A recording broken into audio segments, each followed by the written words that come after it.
नमस्कार. आज 27 नोव्हेंबर. दरवर्षीप्रमाणे यंदाच्या वर्षीसुद्धा महाराष्ट्र साहित्य परिषदेतर्फे अहिताग्नी शंकर रामचंद्र राजवाडे यांचा स्मृतिदिन आपण आज साजरा करणार आहोत. राजवाडे कुटुंबियांनी दिलेल्या देणगीच्या व्याजातून दरवर्षी अहिताग्नींची स्मृती जागवली जाते. 2020 हे वर्ष करोनाच्या संकटामुळे फारच वेगळ्या तऱ्हेने आपण अनुभवत आहोत. जगभर सर्व कारभार ठप्प होता या काळामध्ये, पण विजिगीषू वृत्ती असलेल्या आपण माणसांच्या प्रयत्नातून आपण दैनंदिन जीवन व्यवहार चालू ठेवले आहेत. तंत्रज्ञानाच्या प्रगतीचा सुयोग्य उपयोग करून यंदाचा अहिताग्नी राजवाडे स्मृती दिन आपण फेसबुक ऑनलाईव्ह आणि यूट्यूब ऑनलाईव्ह या माध्यमातून आयोजित केला आहे.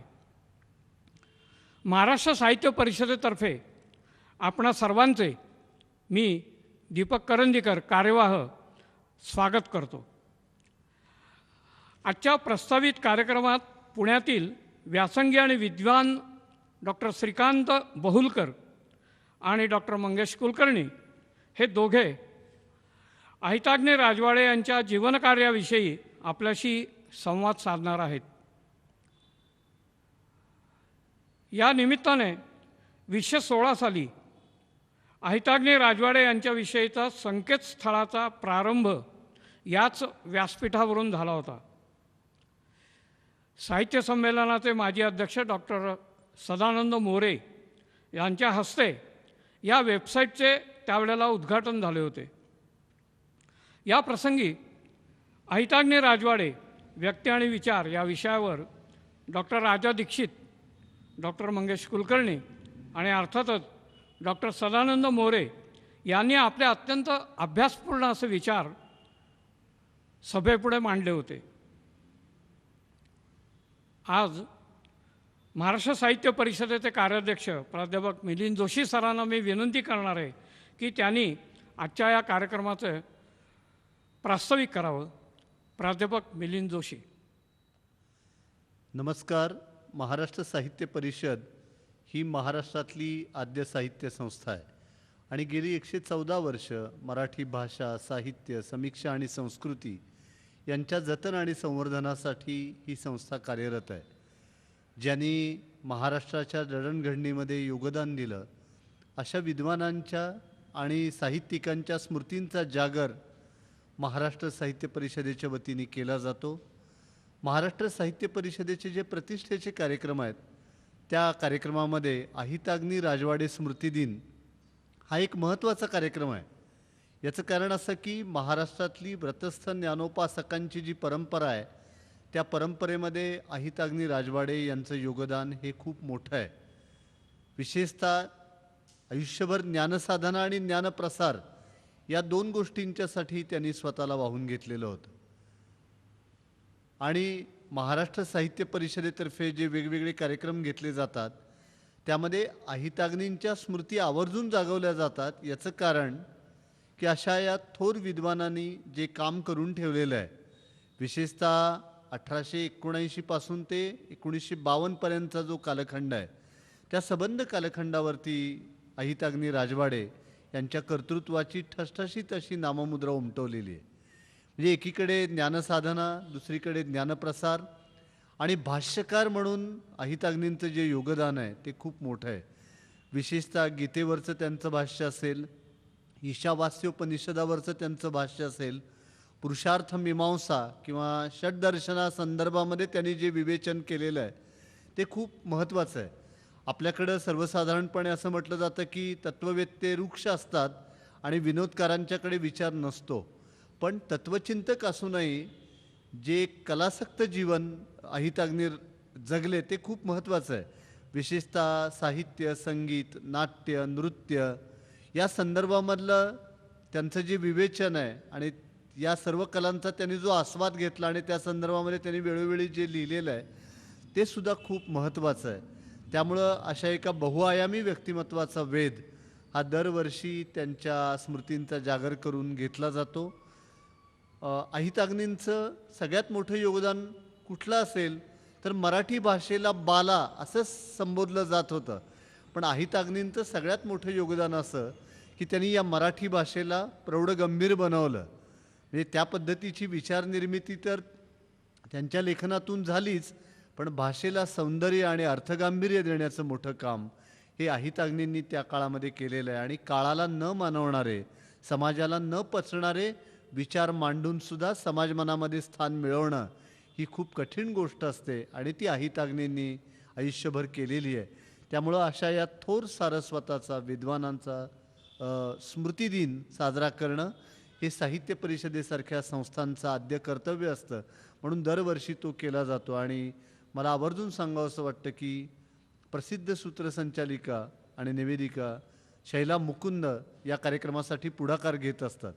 आणि दरवेळेला अहिताग्नींचा स्मृतिदिन म्हणजे कुठल्या विद्वानाला बोलवायचं या कार्यक्रमासाठी या संदर्भामध्ये परिषदेमध्ये नियोजन सुरू असतं. आपल्या सगळ्यांना माहिती आहे की गेली जवळजवळ 8-9 महिने कोरोना महामारीच्या या संकटामुळे सर्व सांस्कृतिक कार्यक्रम हे अक्षरशः बंदच पडलेले आहेत. साहित्य परिषदेमध्ये सुद्धा सगळे कार्यक्रम ऑनलाईन होत आहेत. अशा परिस्थितीमध्ये अहिताग्नींचा जो स्मृतिदिन आहे तो ऑनलाईन पद्धतीने का होईना साजरा झाला पाहिजे, अशा प्रकारची भूमिका शैला मुकुंद यांनी मांडली आणि परिषदेलाही ती मान्य झाली. अर्थात रसिकांच्या अनुपस्थितीमध्ये सभागृहात हा कार्यक्रम घ्यावा लागतो आहे याचं शल्य सगळ्यांच्या मनामध्ये आहे. पण रसिकांना पर्वणी मिळणार आहे ती म्हणजे भांडारकर प्राच्यविद्या संशोधन मंदिरामध्ये जे मोलाची भूमिका बजावत आहेत असे श्रीकांत बहुलकर यांच्याशी श्री कुलकर्णी संवाद साधणार आहेत. आणि ही मुलाखत ही महाराष्ट्रातल्या सगळ्या बुद्धिवंतांच्यासाठी, साहित्य रसिकांच्यासाठी मोठी मेजवानी ठरणार आहे. तर या 2 विद्वानांनी शैला मुकुंद आणि महाराष्ट्र साहित्य परिषद यांनी जी विनंती केलेली होती तिला मान्यता देऊन या कार्यक्रमामध्ये सहभागी व्हायचं ठरवलं. त्याबद्दल मी त्यांचं मनपूर्वक ऋण व्यक्त करतो. अहिताग्नींच्या स्मृतीला विनम्र अभिवादन करतो आणि आपली रजा घेतो. धन्यवाद.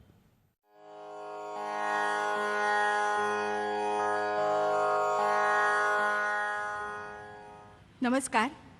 अहिताग्नी राजवाडे परिवाराच्या वतीनं आपल्या सगळ्यांचं मनापासून स्वागत आहे. अहिताग्नी शंकर रामचंद्र राजवाडे हे स्वातंत्र्यपूर्व काळातील एक व्यासंगी विचारवंत होते. ज्ञानसंग्रह, ग्रंथलेखन आणि व्याख्यानं या दिशांनी आयुष्याचे ध्येय एकदा निश्चित झाल्यावर त्यांनी कधीही कुणाचीही चाकरी केली नाही. त्यामुळे आपले परखड विचार निर्भीडपणे मांडणं आणि ते आचरणात आणणं या दोन्ही गोष्टी त्यांना शक्य झाल्या असाव्यात. ज्येष्ठ समीक्षक, लेखक, प्राध्यापक श्री के क्षीरसागर यांनी अहिताग्नींच्या या स्वभावाचं, व्यासंगाचं आणि लेखनाचं नेमकं वर्णन केलं आहे. त्यांनी असं लिहिलं आहे, राजवाड्यांच्या जीवनचरित्राचे असाधारणत्व म्हणून मी हे सांगेन की त्यांनी सबंध आयुष्यात केवळ स्वानंदाकरिता ज्ञानसंग्रह आणि ग्रंथलेखन याखेरीज कोणताही उद्योग वा कोणतीही ताबेदारी केली नाही. याखेरीज आणखी एक गोष्ट मात्र त्यांनी केली, ती म्हणजे हिंदुस्थानच्या या टोकापासून त्या टोकापर्यंत अनेक शहरात धर्म, तत्त्वज्ञान आणि इतिहास या विषयांवर व्याख्याने देणे. वाचन, लेखन आणि व्याख्यानं याकरिता त्यांना आयुष्यात संपूर्ण स्वातंत्र्य मिळाले हे त्यांचेच केवळ नव्हे तर सर्व महाराष्ट्राचे भाग्य होय. वक्तृत्व त्यांच्या रोमारोमात भिनलेले होते. त्या वक्तृत्वाचाच डौल त्यांच्या लेखनातही दिसत असावा. त्यांच्या लेखनाचे विषय कला स्वरूपापासून निर्द्वंद्वाच्या तत्त्वज्ञानापर्यंत विविध असलेले दिसून येतील. पण अद्वैत सिद्धांताऐवजी निर्द्वंद्व सिद्धांत प्रस्थापित करणे हे त्यांच्या प्रचंड लेखनाचे पालुपद होते. या आत्मचरित्राचे वैशिष्ट्य म्हणजे सरळ, शुद्ध आणि स्पष्ट भाषेत नानासाहेब राजवाडे यांनी स्वतःच्या भोवतालच्या व स्वतःच्या संबंधीच्या असंख्य घटनांचे केलेले निवेदन. त्यांच्या लेखनात गुळमुळीतपणा किंवा अंगचोरपणा यत्किंचितही मिळणार नाही. समकालीन व्यक्तींसंबंधी लिहिताना त्यांनी कोणाचीही भीडभाड ठेवलेली नाही. हा ग्रंथ एका महाविद्वानाचा व्यासंगेतिहास म्हणून आणि महाराष्ट्राचा सांस्कृतिक, सामाजिक आणि राजकीय इतिहास म्हणून मराठी वाङ्मयात चिरकाल टिकेल यात शंका नाही.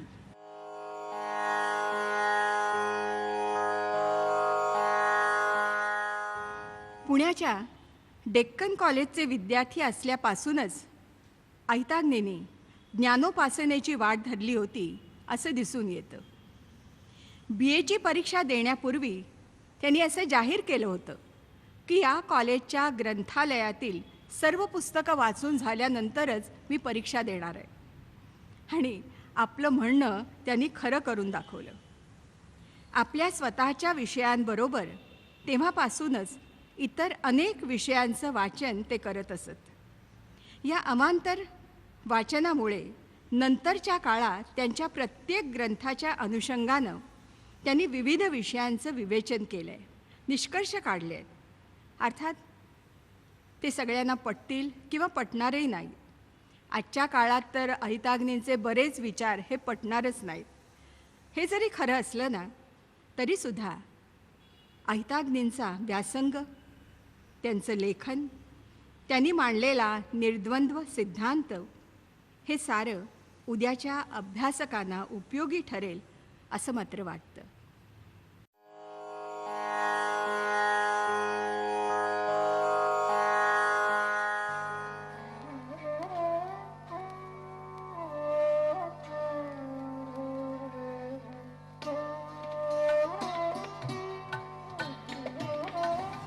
अग्निहोत्र मंदिर 286 सदाशिव पेठ पुणे हा अहिताग्नींचा पत्ता होता.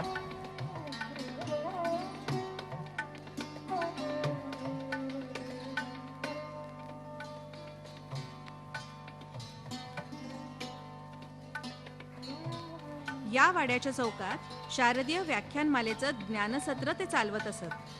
अनेक विद्वानांच्या व्याख्यानांनी तसंच संगीताच्या कार्यक्रमांनी हा चौक गाजत होता. अनेक विषयांच्या चर्चा इथे रंगल्या, वादविवाद झडले, पण विरोधी मतांचा, विचारांचा आदर करण्याची सहिष्णुताही इथं जपली जात होती, हे महत्त्वाचं आहे. या चौकात 1932-33च्या दरम्यान अहिताग्नींनी एक महिनाभर फ्रेंच राज्यक्रांतीवर व्याख्यानं दिली होती. या क्रांतीचा इतिहास वाचण्यापूर्वी आणि त्याचा अभ्यास करण्यापूर्वी त्यांनी प्रथम फ्रेंच भाषेचा अभ्यास केला आणि फ्रेंच भाषेतून फ्रेंच राज्यक्रांतीचा इतिहास अभ्यासला. हेही इथे आवर्जून नमूद करावंसं वाटतंय. या क्रांतीतील महत्त्वाच्या व्यक्ती आणि राजघराण्यातील व्यक्ती तत्कालिक सामान्य पुणेकरांना माहिती असण्याची फारशी शक्यता नव्हती, हे लक्षात घेऊन त्यांनी आपली मुलगी शकुंतला हिच्याकडून 101 व्यक्तींची व्यक्तिचित्र काढून घेतली होती. त्यामागचा हेतू हा होता की आपण कुठल्या व्यक्तीविषयी बोलत आहोत हे श्रोत्यांना कळावं आणि व्याख्यानात त्यांना रस वाटावा. या सर्व चित्रांच्या शिसवी लाकडाच्या फ्रेम्स त्यांनी बनवून घेतल्या होत्या आणि ही सर्व चित्र व्याख्यानाच्या ठिकाणी त्या त्या दिवशीच्या विषयानुसार चौकात टांगलेली असत.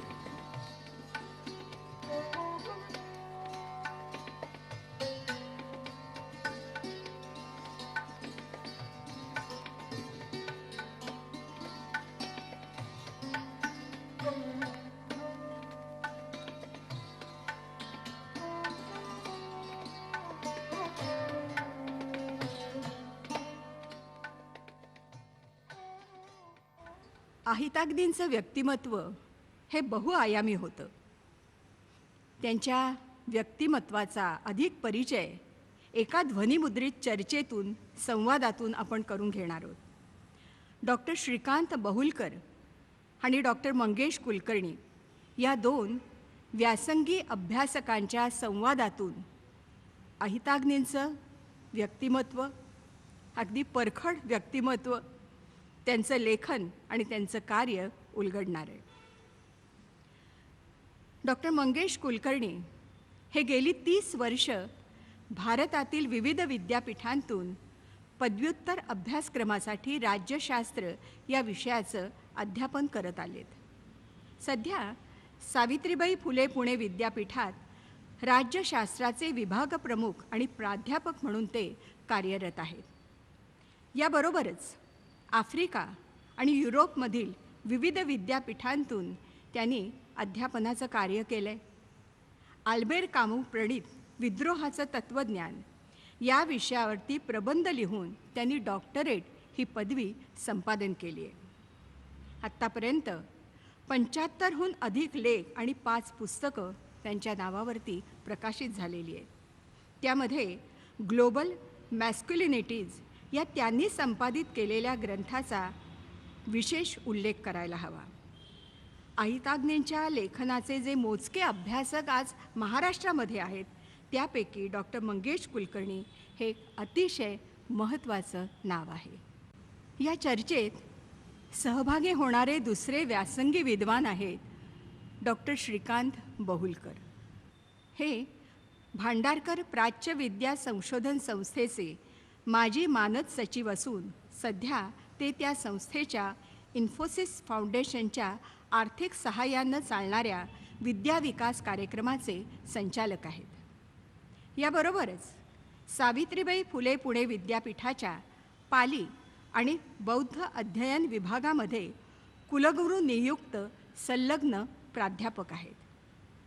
वेद, संस्कृत साहित्य, बौद्ध वाङ्मय, तत्त्वज्ञान आणि तिबेटी बौद्ध धर्म हे त्यांच्या अभ्यासाचे विषय आहेत.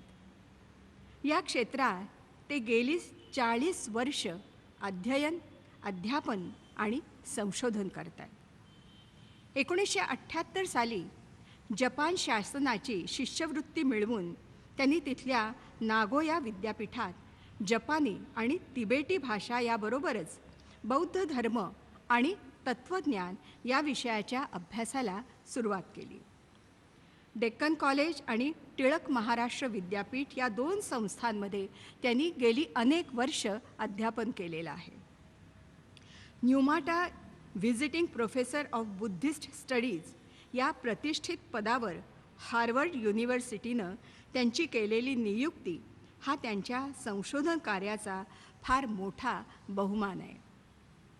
त्यांच्या या प्रदीर्घ कार्याचा गौरव साहित्य अकादमीनं भाषा सन्मान पुरस्कार देऊन केलेला आहे आणि इतर अनेक पुरस्कार बहुलकर सरांना मिळालेले आहेत. तर आता अहिताग्नी राजवाडे व्यक्ती आणि कार्य या विषयावरचा या दोघांमधला, या व्यासंगी अभ्यासकांमधला हा संवाद आपण ऐकणार आहोत.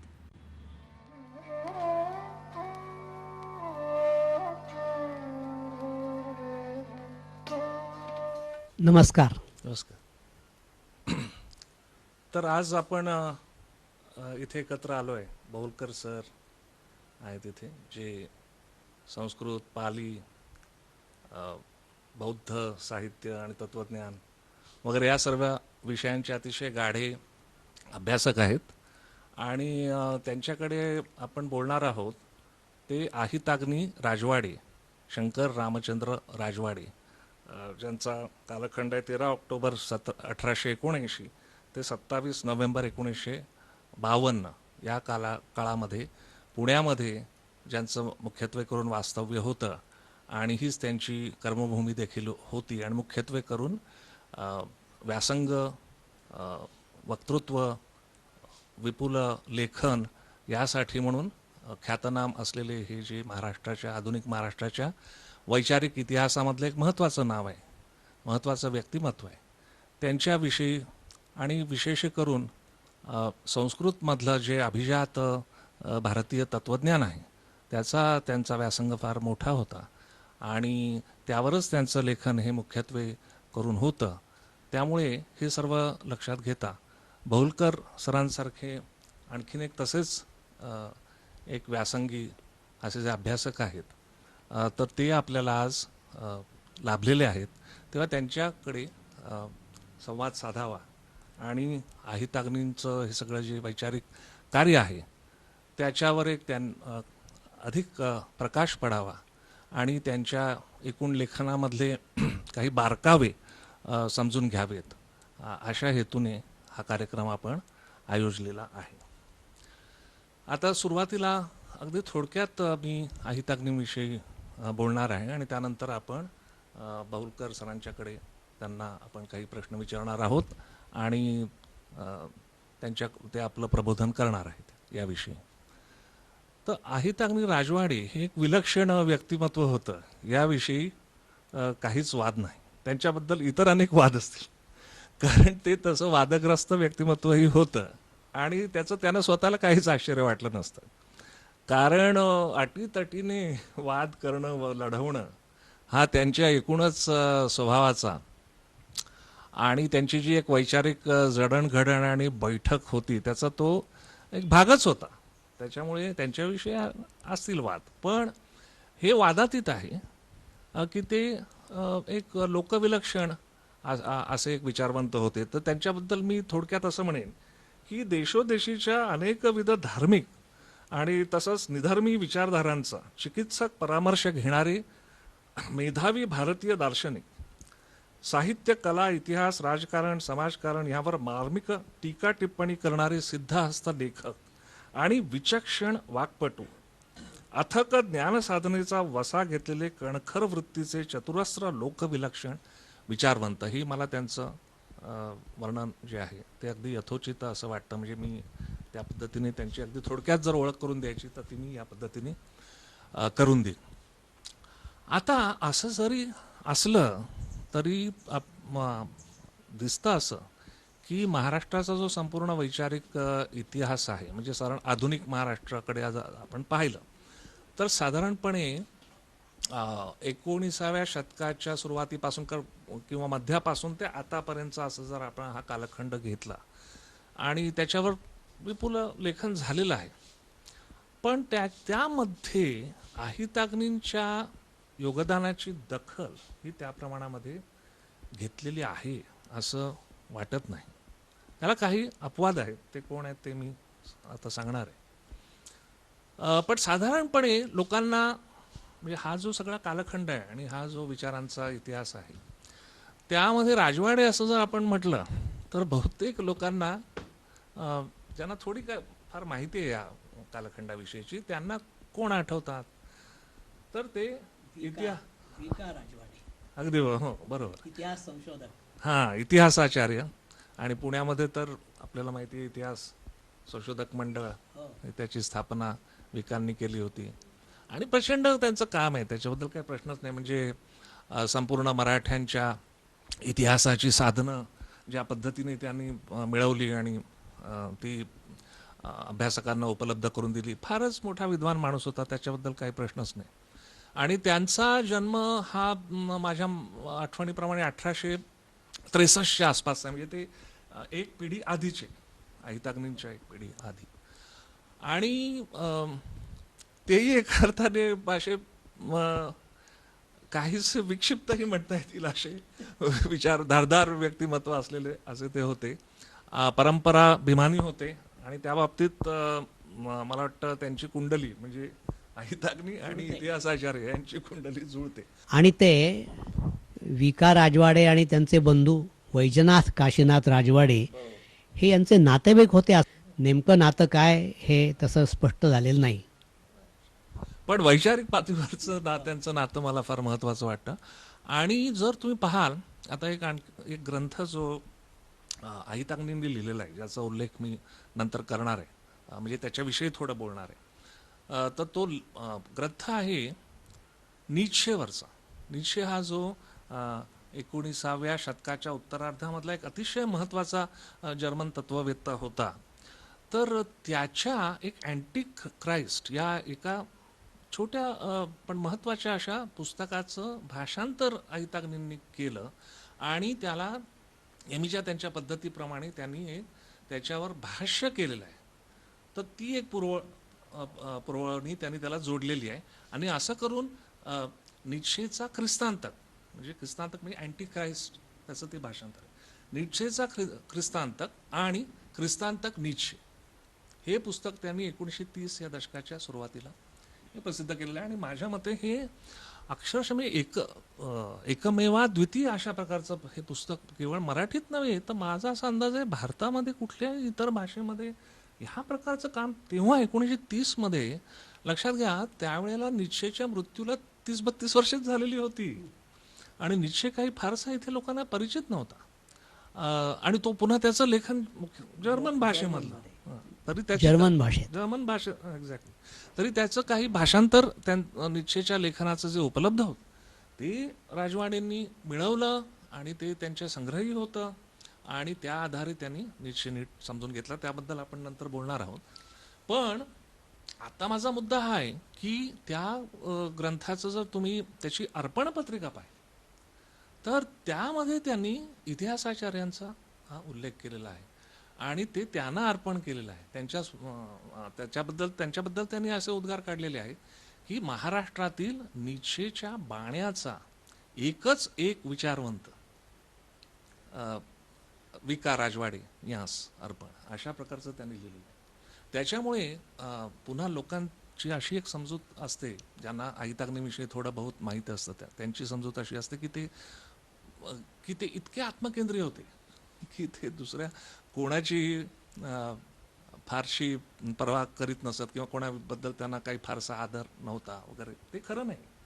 कारण तुम्ही बघा की इतिहासाचार्यांविषयी त्यांना निश्चित आदर होता आणि ते त्यातून त्या अर्पणपत्रिकेमधून स्पष्टपणे हा व्यक्त झालेला आहे.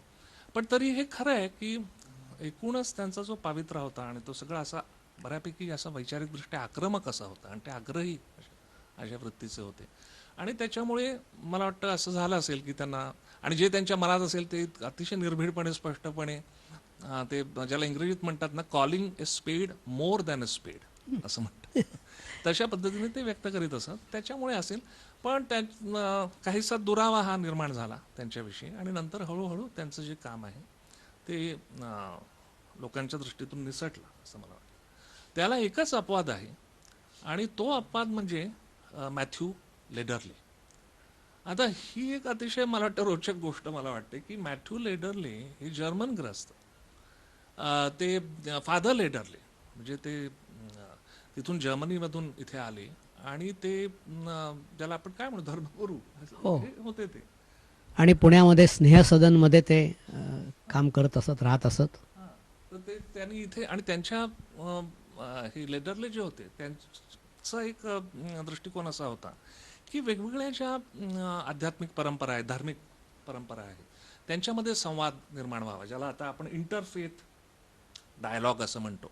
तर त्या प्रकारचं काम त्यांनी केलं आणि इथे पुण्यामध्ये पुणे विद्यापीठामध्ये त्यांनी तत्वज्ञान या विषयामध्ये त्यांनी PhD केली आणि त्याच्या PhDचा विषय हा होता की आधुनिक महाराष्ट्रामधले जे तत्वचिंतनाचे वेगवेगळे जे प्रवाह आहेत तर त्याच्यावर त्यांनी भाष्य केलं. मराठी उत्तम त्यांना येत असे आणि खरोखर तुम्ही पहा की चोख विद्वत्ता कशी असते त्याचा मला वाटतं उत्कृष्ट तो नमुना आहे. आणि त्यांच्या हा जो थिसिस आहे ते पॉप्युलरने पुस्तक रूपाने 70च्या दशकामध्ये तो थिसिस प्रसिद्ध केला. त्यामध्ये अहिताग्नीवरती एक पूर्ण भाग आहे आणि तिथे मला वाटतं लेदरलेंनी त्यांना न्याय दिलेला आहे. आणि खास करून मला हे सांगायचं की त्यांनी लेदरलेंनी 2 गोष्टी त्याच्यामध्ये सांगितलेल्या आहेत. एक म्हणजे की ज्याविषयी आपण नंतर पुन्हा बोलू की अहिताग्नी जे आहेत ते एक स्वतंत्र दृष्टीने अभिजात भारतीय तत्वज्ञानाकडे तर पाहतात पण ते पाश्चात्य तत्वज्ञानाकडे देखील स्वतंत्र दृष्टीने पाहतात. आणि ती दृष्टी कोणती, ती चौकट कोणती, तर ती एक निर्द्वंद्व हे जे तत्व होतं, अद्वैत विरुद्ध निर्द्वंद्व. त्यांना अहिताग्नींना अद्वैताचं हे तत्व मान्य नव्हतं. तर निर्द्वंद्वाच्या दृष्टीने त्यांनी ह्या दोन्ही परंपरांची संगती लावण्याचा हा प्रयत्न केलेला त्यांच्या सगळ्या ग्रंथांमधून आपल्याला तो केलेला दिसतो. आणि हे लेदरलेंनी दाखवून दिलं. आणि दुसरं लेदरलेंनी ती एक गोष्ट सांगितलेली आहे ती मला फार भावली आणि ते असं म्हणतात की मराठीमध्ये निखळ ज्याला आपण म्हणतो तत्वचिंतन आणि त्यावर आधारलेलं काटेकोर लेखन हे अभावानेच आढळतं. आणि हे ते 1960च्या दशकात त्यांनी लिहिलेलं आहे. म्हणजे ते मागे वळून जो 100-125 वर्षाचा कालखंड आहे त्याकडे पाहतायत. त्याच्यामध्ये लक्षात घ्या टिळक येतात, बरेच लोक त्याच्यामध्ये येतात खरं म्हणजे, तरीसुद्धा ते विनोबा वगैरे येतात, पण तरीसुद्धा आणि लेदरलँडच्या जी काही विधानं आहेत त्याला ती अशी शेरेबाजीच्या स्वरूपात नाही, खूप विचार करून ती केलेली विधानं आहेत. आणि त्याच्यात मला वाटतं हे श्रेय ते आहिताग्नींना देतात की निखळ तत्वचिंतनात्मक अशा प्रकारचं सूक्ष्म विश्लेषण ज्यामध्ये आहे अशा प्रकारचं लेखन हे राजवाडींनी मराठीमध्ये केलं. आणि हे त्यांचं एक योगदान ते मान्य करतात. जरी त्यांना म्हणजे राजवाडींची भूमिका कुणाला सगळ्या बाबतीत पटेल असं नाही, परंतु हे देखील महत्त्वाचं आहे. आणि आता एक मला सांगायचा मोह टाळता येत नाही की त्याविषयी पुन्हा आपण बोलू. नीच्छेवर जे भाष्य केलं ज्याचा मी उल्लेख केला त्याच्यामध्ये बघा, आता मी म्हणतो त्याची चुणूक कशी दिसते की नीच्छेची एक संकल्पना आहे अतिशय गाजलेलं अशी त्याची ती एक मांडणी आहे की त्यामध्ये तो म्हणतोय की ती फ्रेज त्याची अशी ट्रान्सव्हॅल्युएशन ऑफ व्हॅल्यूज, किंबहुना नीच्छेच्या नंतर त्यांच्या आयुष्यामध्ये त्यांच्या वैचारिक कारकिर्दीमध्ये मुख्य प्रकल्प वैचारिक प्रकल्प हा होता की ट्रान्सव्हॅल्युएशन ऑफ व्हॅल्यूज. संपूर्ण जे ख्रिश्चन धर्मामधून ज्या नीतिमत्तेचा उगम झालेला आहे आणि मग ती नीतिमत्ता विविध निधर्मी असे बुरखे घालूनही आपल्या पुढे येते, परंतु त्याची पाळंमुळं तिथे आहेत. आणि ही जी संपूर्ण जो नीती विचार आहे त्यात तर तो आपल्याला त्याचं ट्रान्सव्हॅल्युएशन करायचं असं निश्चयच म्हणतो. आता मला सांगा हे मराठीत कसं आणायचं. तर राजवाडे एक दोन फ्रेजेस सगळ्या वापरतात. त्यातली एक फ्रेज सर्व अर्थांचे अर्थांतरीकरण. आता ही जे वैशिष्ट्य ना त्याचं, आणि पहा मराठीमध्ये आपण जेव्हा अर्थ ही संज्ञा वापरतो, आता ते बहुलकर सर आपल्याला सांगतील की ही अतिशय संपृक्त अशी संज्ञा आहे नाही का, कारण त्याच्यामध्ये पुन्हा पुरुषार्थ बऱ्याच गोष्टी त्यामध्ये येतात. तर ते अशा प्रकारे चटकन एखादी ही जी योजना करतात याची शब्द योजना किंवा शब्द योजना नाही आहे ती, त्याच्या मागे काहीतरी तात्विक भूमिका आहे. तर हे मला वाटतं पुन्हा खास त्यांचं वैशिष्ट्य आहे. आणि मला कधी कधी वाईट वाटतं की त्यांचं हे जे योगदान आहे आणि ह्या प्रकारची संपूर्ण एक परिभाषा जी त्यांनी घडवली. असं म्हणतात की हेगेलने म्हटलं होतं म्हणे की मी तत्वज्ञानाला जर्मन भाषेत बोलायला शिकवतोय. तसं म्हणजे एक संपूर्ण परिभाषा हेगेलने तत्वज्ञानाची घडवली जर्मन भाषेमध्ये. तर तशी काही प्रमाणात राजवाडींनी मराठीमध्ये एक परिभाषा घडवली, पण ती जरा अधुरी कहाणी राहिली असं मला वाटतं. तर आपण आता बहुलकर सरांना असं विचारू की मुळात की आहिताग्नी, मला वाटतं हे एकमेवच आहेत नाही का आपल्याकडे. म्हणजे आहिताग्नी असलेली व्यक्ती बऱ्याच असतील, पण ज्यांना व आपल्या वैचारिक इतिहासात सामाजिक सांस्कृतिक इतिहासात काही स्थान आहे महत्त्वाचं, अशा मध्ये हे बिरुद आहे ज्यांनी अभिमानाने बाळगलं. तर ते हे एकुलते. तर ह्याच्या मागे काय आहे नेमकं, आहिताग्नी म्हणजे काय आणि ते त्यांनी बिरुद का स्वीकारलं आणि त्याच्या मागे काय विचार होता आणि काय प्रकारचा व्यवहार त्यामध्ये होता. म्हणजे ज्याला आता तो शब्द लोकांना फारसा आवडत नाही, पण कर्मकांड हे काय त्याच्या मागचं होतं त्याच्याबद्दलही मला विचारायचं. हा चांगला प्रश्न आहे. तुम्ही म्हटल्याप्रमाणे आहिताग्नी म्हटल्यावर आहिताग्नी राजवाडे एवढं लोकांना माहिती असतं. बाकी असं बिरुद किंवा पदवी लाभलेले लोक फारसे लोकांना माहीत नाहीत. पण आहिताग्नी हे वैदिक परंपरेचे आहेत. म्हणजे विवाह झाल्यानंतर जी व्यक्ती, ज्याला त्रेताग्नी असं म्हणतात, 3 अग्नी असतात, ज्या 3 अग्नींच्या साहाय्याने यज्ञ करतात, सोमयाग करतात, त्यासाठी अग्नीची स्थापना करावी लागते. अग्नीची स्थापना म्हणजे कुठून तरी अग्नी आणून तो आपल्या घरामध्ये प्रज्वलित केला आहे किंवा काडीपेटी वापरली आहे असं नसून 2 लाकडं असतात आणि त्या 2 लाकडांना अरणी म्हणतात. त्या अरणी मंथन करून त्याच्यावर घासून एक प्रकारे आपण पूर्वीचं ताक घुसळायचे ना दोरी लावून, त्या पद्धतीने ते घुसळलं की त्यातून अग्नी प्रज्वलित होतो आणि मग तो प्रज्वलित झाला की आणखी तो वाढवून तो कुंडांमध्ये घालायचा. आणि अशी 3 कुंड असतात, त्या 3 कुंडांची स्थापना करायची घरामध्ये. आणि तर त्यांनी आहित अग्नी, ज्यांनी अग्नीचं आधान केलं आहे म्हणजे अग्नीची स्थापना केलेली आहे घरामध्ये, तो आहित अग्नी. त्याला अग्निहोत्री असं सुद्धा म्हणतात. आणि म्हणून अग्निहोत्री हे आडनाव आहे. ज्यांचं अग्निहोत्री आडनाव आहे त्यांचे पूर्वज हे अग्निहोत्री असतील. ते अग्निहोत्री नावाचे सगळे अग्निहोत्री असत नाही, नाहीतर एका नटीचं पण ते नाव आहे. त्यांना अग्निहोत्री म्हणजे काय माहिती नसणार आहे. तर असे अग्निहोत्री भारताच्या इतरही महाराष्ट्राच्या पेक्षाही मध्य प्रदेशात इतरत्रही आहेत. पण अहिताग्नी अशी पदवी स्वतःला लावून ज्यांनी लिहिलेलं आहे असे राजवाडे हे माझ्या माहितीप्रमाणे एकच, शंकर रामचंद्र राजवाडे. पहिलं लग्न त्यांचं 14व्या वर्षी झालं आणि प्लेगच्या साथीमध्ये त्यांची पत्नी गेल्या. त्याचा आत्मवृत्तामध्ये जो त्यांनी वृत्तांत दिला आहे, वर्णन दिलं आहे, ते वाचून खरं म्हणजे हृदय पिळवटून जातं. अशा स्थितीमध्ये काय प्लेगचा हाहाकार त्यावेळी माजला आहे याचं प्रत्यक्ष वर्णन आपल्याला तिथे दिसतं. आणि त्याची त्या संबंधाची त्यांची भूमिका, इंग्रज सरकारविरुद्धची भूमिका, त्यांनी केलेल्या अन्यायासंबंधीची भूमिका त्यांनी विस्ताराने लिहिली. तर ही पत्नी वारल्यानंतर त्यांनी काही काळाने दुसरं लग्न केलं आणि त्यानंतर ते आहिताग्नी झाले. त्यांच्या घरामध्ये वडील अग्निहोत्री नव्हते किंवा आहिताग्नी नव्हते. ते मिलिटरी अकाउंट्समध्ये नोकरीला होते आणि ते नोकरी सोडून आले आणि मग तिथेच राहिले, घरातच राहिले. हा वृत्तांत त्यांनी दिलेला आहे. पण मला असं वाटतं की त्यानंतर आहिताग्नींना असं वाटलं असावं की आता आपण वैदिक धर्माच्या परंपरेचं पालन करावं आणि त्याप्रमाणे आयुष्य घालवावं. ते अग्निहोत्र घेणं म्हणजे सोपी गोष्ट नाही हो. ते 3 अग्नी एकतर तिथे असावे लागतात. त्या अग्नी तिथे कायम प्रज्वलित ठेवायचे, राख वगैरे घालून ते ठेवायचे आणि रोज सकाळचा होम, संध्याकाळचा होम, सायम होम आणि प्रातः होम असं करायचं आहे. आणि दर 15 दिवसांनी इष्टी नावाचा एक छोटासा यज्ञ असतो, तो करायचा. याला म्हणतात नित्यकर्म, म्हणजे ते केलंच पाहिजे.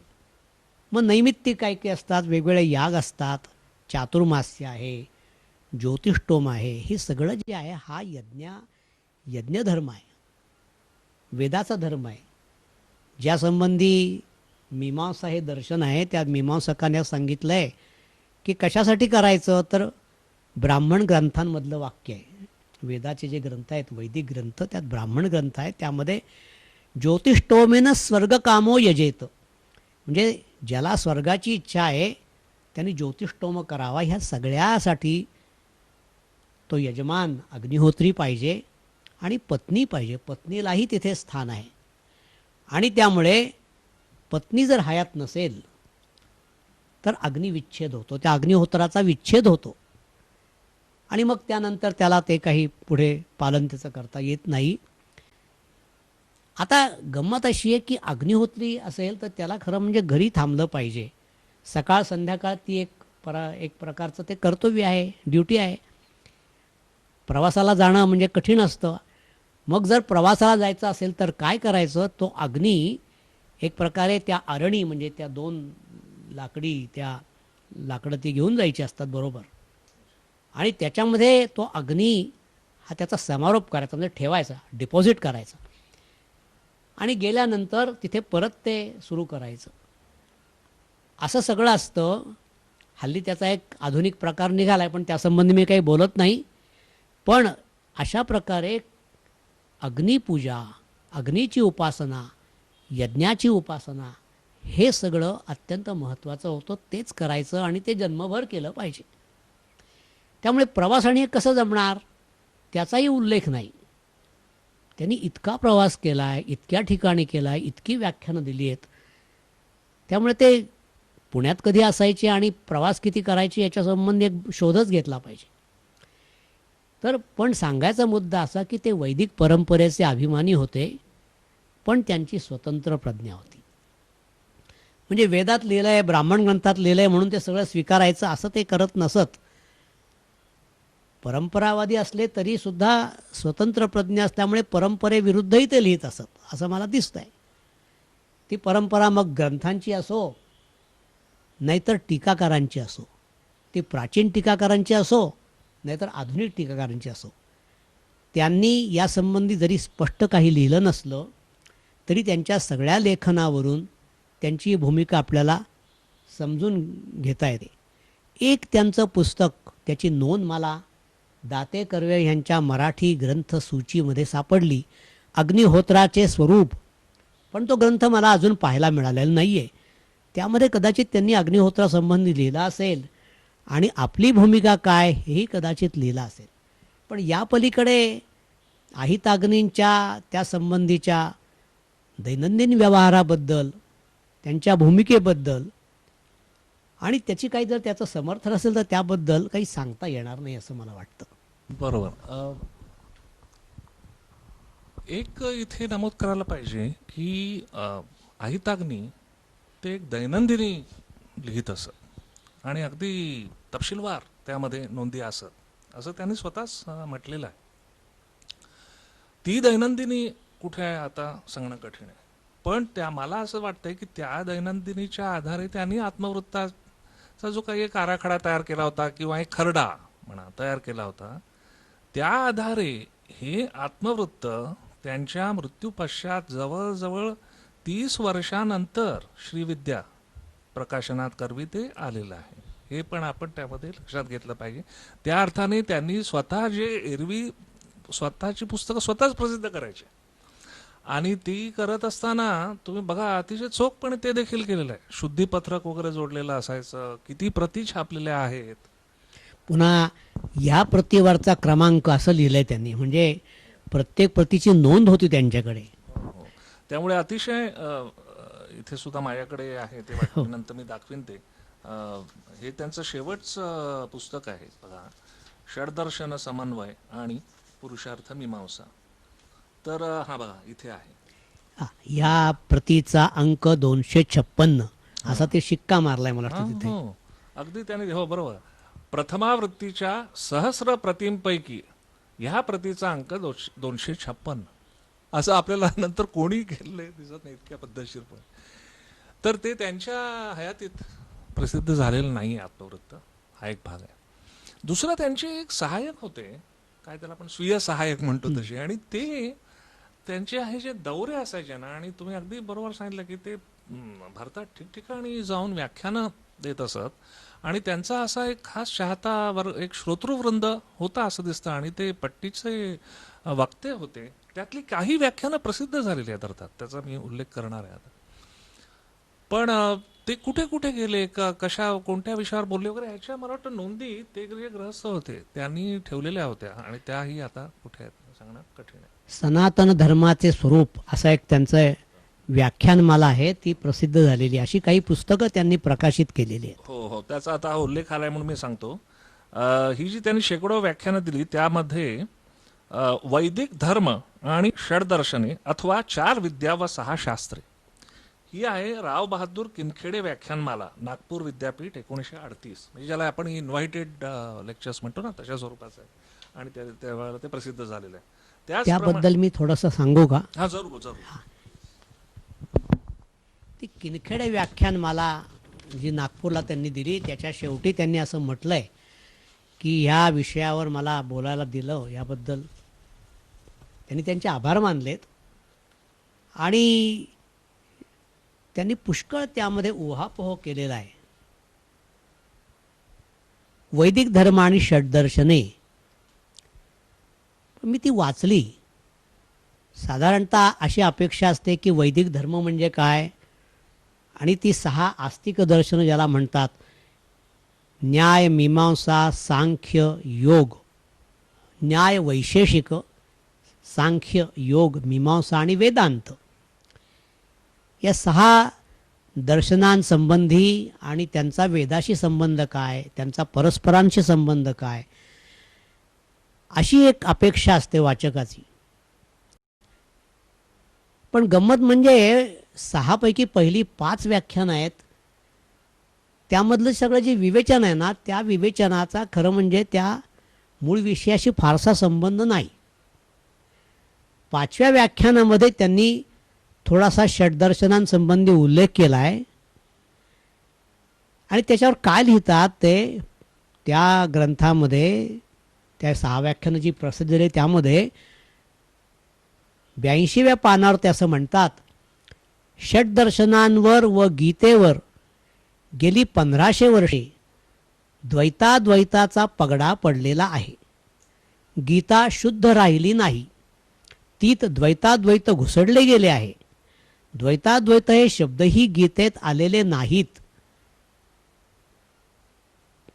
त्यामध्ये सर्वत्र द्वंद्व निर्द्वंद्व तत्वज्ञान ओतप्रोत भरलेले आहे. आणि म्हटले पुढे, षड्दर्शनांचा विषय काल सुरू झाला. प्रत्येकावर विस्तृत विवेचन करू म्हटले तर प्रत्येकाला 2-2 दिवस दिल्याशिवाय ते पुरे होणार नाही. आता सर्वांचा थोडक्यात निर्देश केल्या वाचून इलाज नाही, हे पुढच्याच पानात ते म्हणतात. अशा प्रकारे त्यांनी 6 दर्शनांची त्यांनी एक प्रकारे काय म्हणता येईल बोळवण केली असं मी म्हणेन. आणि मीमांसेचा तर अगदी जाता जाता उल्लेख केला आहे. आणि त्यांना वेदांतही आवडत नसे. म्हणजे आपली जी काही भूमिका आहे ती भूमिका मांडण्यासाठी त्यांनी सगळं लिहिलं आहे असं मला वाटतं. ती भूमिका म्हणजे निर्द्वंद्व. आणि त्यामुळे त्याला द्वैत, अद्वैत आणि जे काही वेदांताचे 5 संप्रदाय आहेत त्या कुठल्याच संप्रदायाबद्दल त्यांना काही आपुलकी नव्हती. त्यांचं त्यांनी खंडन करायचा प्रयत्न केला आहे. आणि त्यांची अशी प्रांजळ समजूत होती की गीता, ब्रह्मसूत्र या सगळ्यांमध्ये निर्द्वंद्व हीच कल्पना, कारण निर्द्वंद्व हा शब्द, द्वंद्वातीत हा शब्द गीतेमध्ये आहे. आता तो शब्द जरी असला तरी ही सगळी दर्शनं ही चुकीची आहेत, त्यांनी हे सगळं घुसडलेलं आहे, हे त्यांचं जे काही म्हणणं आहे ते पटण्यासारखं नाही. एकाच ब्रह्मसूत्रावर 5 संप्रदाय निर्माण झाले.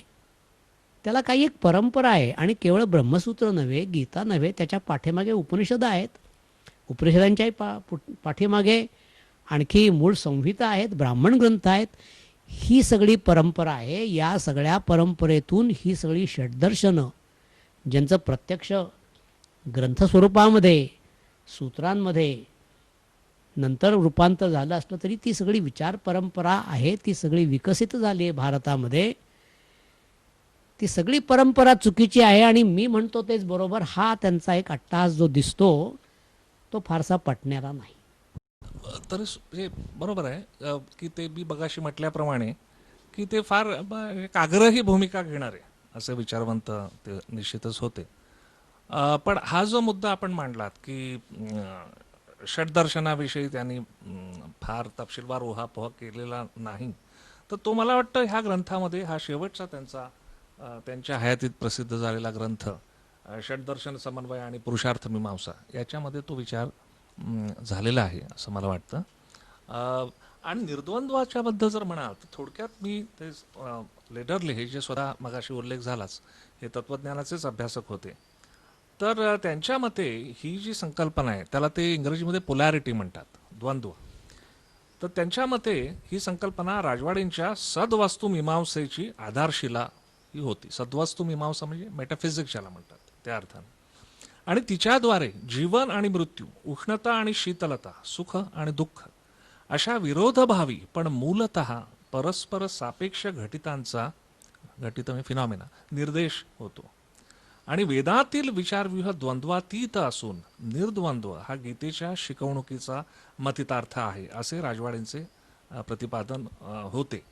आणि अद्वैत ह्या संकल्पनेद्वारे ह्या भारतीय दार्शनिक परंपरेची संगती लावण्याच्या अट्टहासामुळे शंकराचार्यांनी अर्थाचा अनर्थ केला, ही त्यांची भूमिका होती. ती पटेलच असं नाही. पण मला काय जाणवतं ते हे की ह्याच्यावर आणखीन खोलात जाण्यासाठी खरं तर तत्त्वज्ञानामध्ये आणि भारतीय तत्त्वज्ञानामध्ये पारंगत असलेली कोणीतरी व्यक्ती जी आहे, अधिकारी व्यक्ती, अशाकडेही आपण एक स्वतंत्र संवाद आपण केला पाहिजे आणि त्याच्यातले बारकावे आपण समजून घेऊ.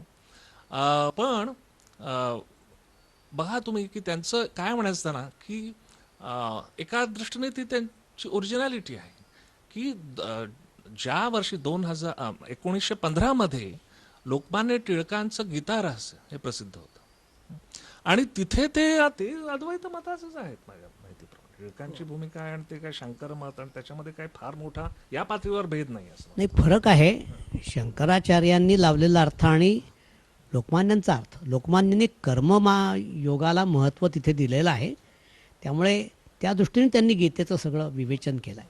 पण मेटाफिजिक्सच्या पातळीवर मला वाटत नाही की त्यांच्यात अद्वैताच्या बाबतीमध्ये काही फार फरक नसावा असं मला वाटतं. पण त्याच्यानंतर जरी हे अहिताग्नी एका अर्थाने टिळकांचा खूप मोठा प्रभाव त्यांच्यावर होता, ते टिळकपंथीच होते असं म्हणायला काहीच हरकत नाही आणि ते त्यांच्या आत्मचरित्रामध्ये सुद्धा स्पष्ट दिसतं आपल्याला.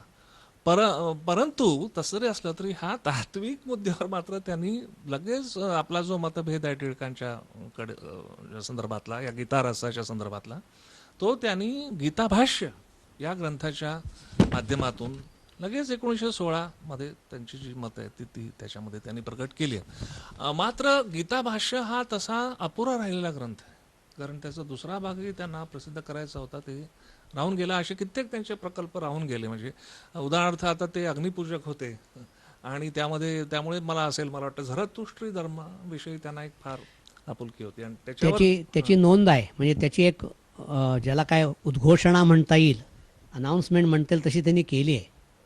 ती त्यांच्या मला वाटतं ह्याच पुस्तकामध्ये त्यांनी ते म्हटलेलं आहे की हे अमुक एक माझे ग्रंथ येऊ घातलेले आहेत असं म्हणून. पण ते काही शेवटी झालं नाही, पूर्णत्वाला गेलं नाही ते काम. तसं ज्योतिषाविषयी सुद्धा त्याला लिहायचं होतं आणि मला वाटतं अगदी ते नासदीय सुक्त भाष्य जे आहे त्याचा सुद्धा आणि एक खंड प्रसिद्ध करणं हे त्यांच्या मनात होतं, पण ते काही झालं नाही. पण सांगायचा मुद्दा काय की ह्या बाबतीमध्ये सुद्धा ते खरोखरच एक एकमेवाद्वितीय असे ते विचारवंत आणि त्यांची ती भूमिका आहे की सरळ सरळ शंकर मताला अशा त्या अगदी वस्तुमीमांसेच्या पातळीवर, मेटाफिजिक्सच्या पातळीवर आव्हान देणं आणि त्यांचे जे नंतरचे भाष्यकार होते टिळकांसारखे, किंवा एकूणच जो वेदांताच्या संदर्भामधला एक प्रकारचं एक सहमती त्यावेळेला होती की हे सगळ्यात प्रगल्भ असं तत्वज्ञान आहे आपल्याकडचं भारतीय ह्या भूमीमधून उभं राहिलेलं. तर त्याच्याबद्दल ही खूप वेगळी भूमिका त्यांनी अतिशय आग्रहाने घेतली आणि त्यामध्ये मला असं वाटतं की त्यांचं वर्णन आपल्याला कसं करता येईल की पूर्वमीमांसा हा त्यांच्या विचारांचा आधार होता मुख्यत्वे करून. असे लोक फारसे आपल्या ह्या काळात आपल्याला दिसत नाहीत. आणि मी असं थोडंसं काय धारिष्ट्य करून मी असं म्हणेन की तो टप्पा असा होता बघा, 19व्या शतकाचं उत्तरार्ध आणि 20व्या शतकाचा सुरुवातीचा काळ वगैरे. तर त्यावेळेला कितीतरी विचारवंत महाराष्ट्रात आणि महाराष्ट्राच्या बाहेर भारतात असे आढळतात. अगदी विवेकानंदांपासून सुद्धा टिळक आहे, असे कितीतरी विचारवंत आहेत की जे आपली जी परंपरा होती तिचं आधुनिकीकरण एका अर्थाने ते करू पाहत आहेत. आता उदाहरणार्थ टिळकांच्या गीता रहस्यामध्ये कर्मयुगाला दिलेलं जे महत्त्व आहे ते, आणि तिथे बाय द वे जर कोणी बारकाईने गीता रहस्य वाचलेलं असेल तर त्यांना लक्षात येईल की टिळकांनी किती शिस्तीने, आम्ही एक प्रकारच्या अकॅडमिक शिस्तीने लिहिलेलं आहे आणि हे तुरुंगात लिहिलेलं काम आहे, हे खरोखर वाखाणण्याजोगी गोष्ट आहे. आणि कितीतरी ग्रंथ त्यांच्याकडे तिथे होते आणि त्याचा आधार घेऊन त्यांनी ते लिहिले. त्याच्या तळटीपा बघा, त्या तळटीपामध्ये पुन्हा जर्मन विचारवंत शोपेनहॉर सारखा विचारवंत त्याचा उल्लेख आहे, नीचेचा उल्लेख आहे. आणि ते म्हणतात पहा, नीचे जर तुम्ही वाचलात तर तुम्हाला लक्षात येईल की हे शोपेनहॉरचं हे जे दुःखवादी त्याचे जे त्याचं जे तत्वज्ञान आहे ते पराभूत झालेलं आहे वगैरे, आणि नीचेचे जे विचार आहेत ते अधिक आता त्यांना अधिक प्रमाणात मान्यता मिळते असं टिळकांनी तिथे म्हणून ठेवलेलं आहे. आणि तिथे पहिल्यांदा अहिताग्नींना ॲक्च्युली नीचेचा उल्लेख सापडला, कारण त्यांना ते जिथे डेक्कनमध्ये शिकले तिथे ते डेक्कन कॉलेजमध्ये तिथे त्याने तत्त्वज्ञानाचाही अभ्यास बऱ्यापैकी हा केलेला होता.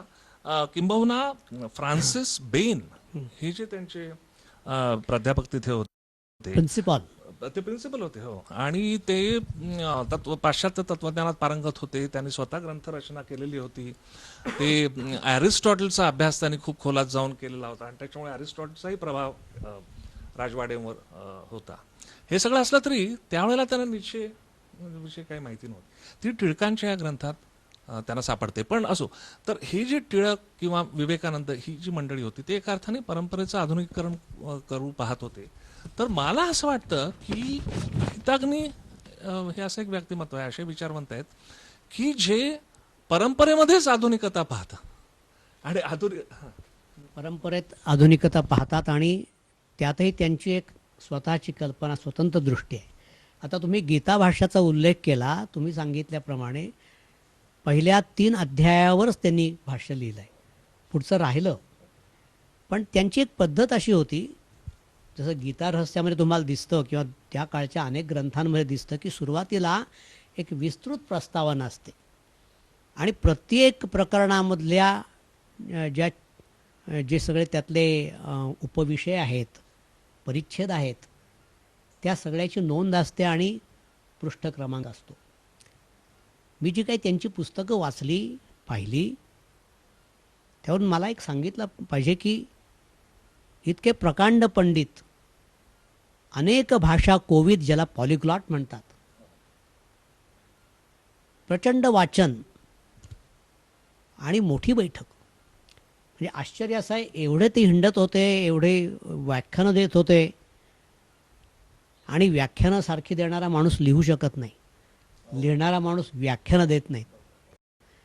त्यामुळे काही जे बैठक मारून काम करणारे जे महाराष्ट्रातले विद्वान आहेत ना, ते तुम्हाला कुठे व्याख्यानं देताना दिसणार नाहीत आणि व्याख्यानं देणारे फार लिहिताना दिसत नाहीत, कारण जमत नाही. हे दोन्ही ते कसं साधत असत.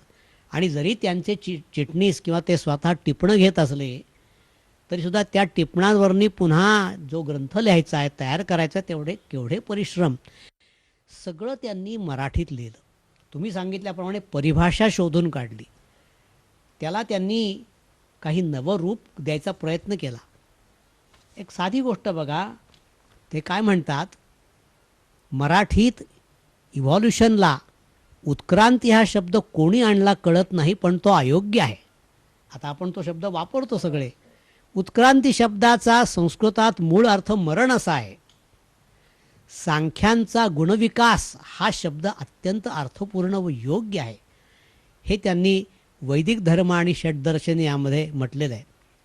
आता उत्क्रांती हा शब्द त्यांनी वापरला नाही, पण कसं आहे की आता किंवा त्यांना आवडत नसे, पण रूढ झालेला आहे आणि त्या उत्क्रांतीतून तो अर्थ कळतो. असा आहे संस्कृत परिभाषेमध्ये एका शब्दाचे अनेक अर्थ असतात. अर्थशब्द आहे ना, तुम्ही सांगितलं अर्थशब्दाचे अनेक अर्थ, अर्थशब्दाचे संस्कृतमध्ये 5 अर्थ आहेत. तेव्हा काही तांत्रिक अर्थ आहेत, म्हणजे अर्थ याचा अर्थ पुरुषार्थ, पुन्हा अर्थशास्त्र कौटिल्याचं त्यातला अर्थाचा अर्थ परत वेगळाच आहे, त्यांनी एक त्याची वेगळी व्याख्या केली आहे.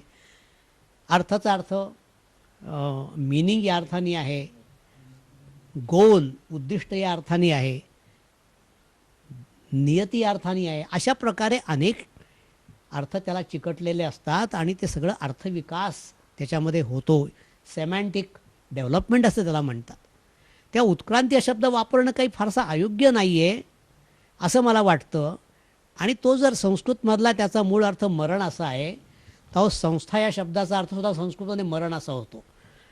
म्हणजे संस्था आणि मरण याचा काही संबंध आहे का? म्हणजे आपण ज्याला इन्स्टिट्यूशन म्हणतो, तेव्हा असं काही नाही आहे. संस्कृत भाषाच अशी आहे की त्याच्यामध्ये मूळ अर्थ, ज्याला योगिक अर्थ म्हणतात, इटिमॉलॉजिकल मिनिंग म्हणतात, आणि रूढ अर्थ, एस्टॅब्लिश्ड व्यवहारात असलेले अर्थ, हे 2 गोष्टी वेगळ्या, आणि पुन्हा पारिभाषिक अर्थ वेगळा. तेव्हा अशा प्रकारे त्यांचं म्हणणं जे ते काही टिकत नाही. पण त्यांचं सगळं हे पाहिल्यानंतर थक्क होतं. मी अगदी प्रांजळपणे सांगतो की त्यांचं जर सगळे वाचायचं झालं बारकाईने तर 6 महिनेसुद्धा पुरणार नाहीत.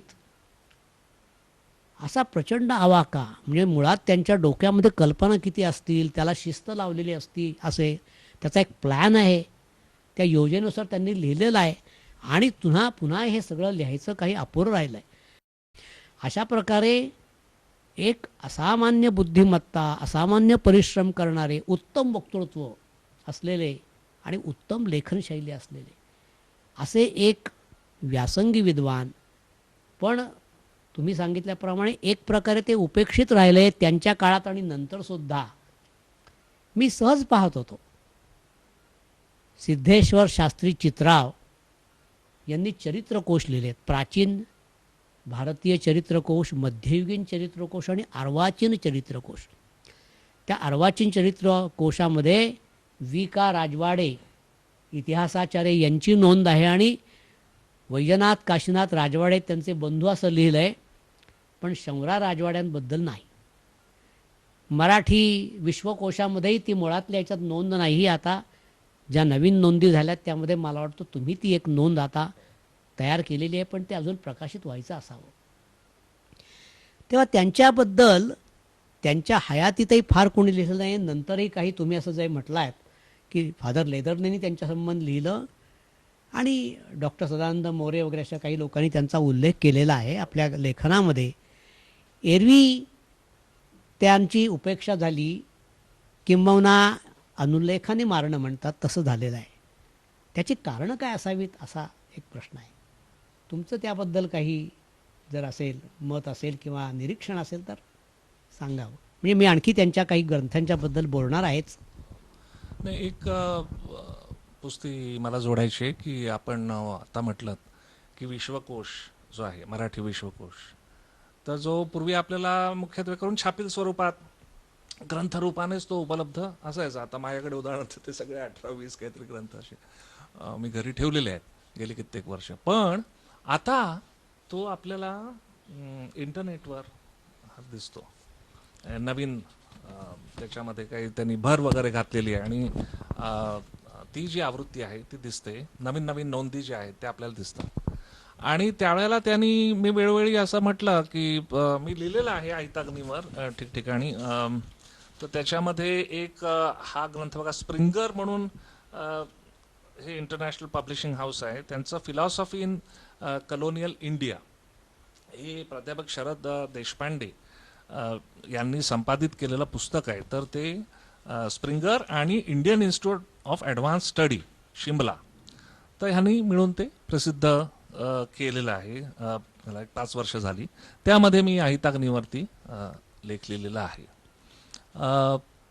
आणि मी अशा इतरत्र सुद्धा अनेकदा मी हे म्हटलं की मूळ विश्वकोशामध्ये त्यांच्यावर काही नोंद नाही. तेव्हा हे जे आता नव्याने जेव्हा त्यांनी तो विश्वकोश त्याच्यामध्ये नवीन नोंदी ते मागवायला लागले, त्यांनी मलाच सांगितलं की आता त्याच्यावर तुम्ही लिहा. मी त्याला लिहून दिला, त्यांनी तो प्रसिद्ध केला, तो तुम्हाला दिसतो आता इंटरनेटवर.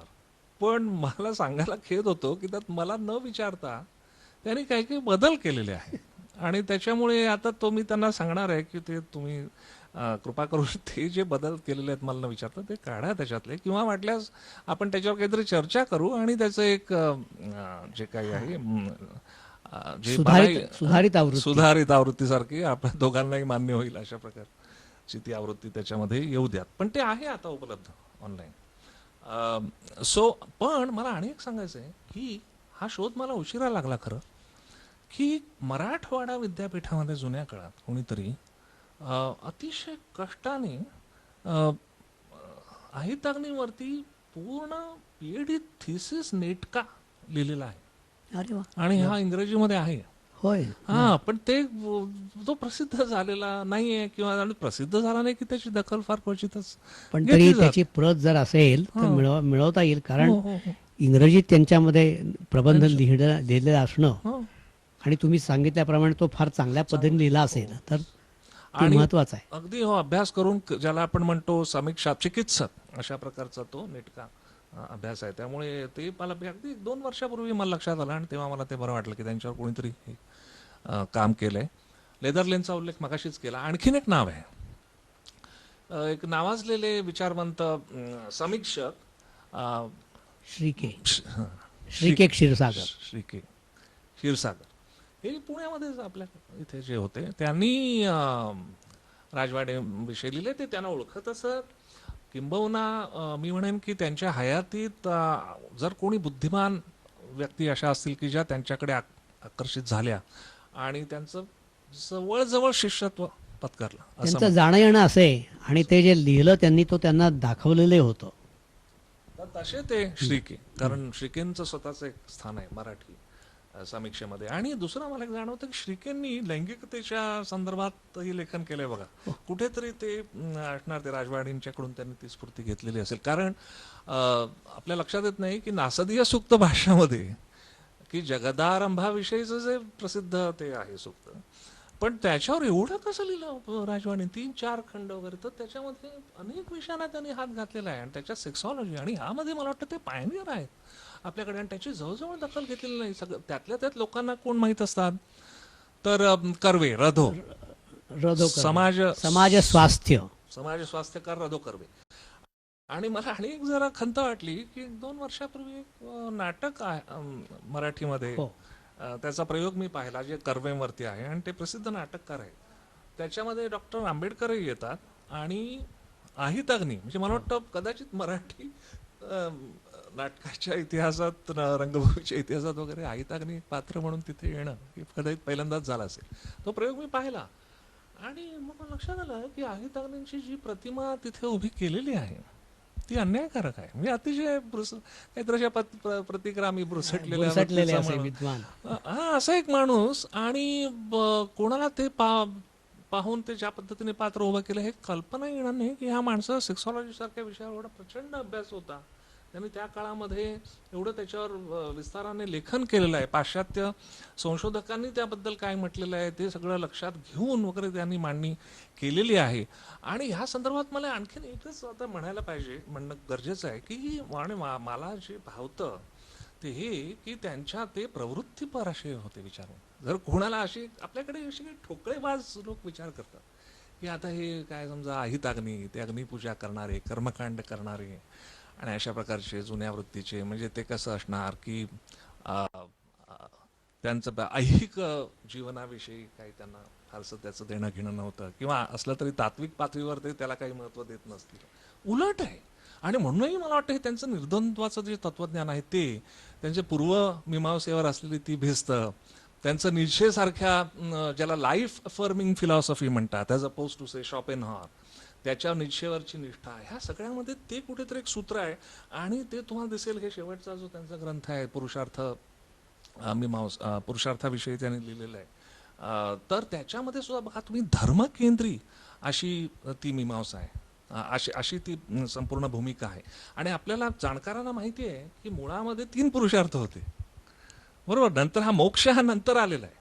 आता राजवाड्यांच्या मांडणीमध्ये मोक्ष देखील आहे, पण मला असं दिसतं की ती मूळ भूमिका ती अशी आहे की बाकी पुरुषार्थ तुम्ही नेटकेपणे साध्य केले की त्याच्यामधूनच तुम्हाला मोक्ष मिळतो.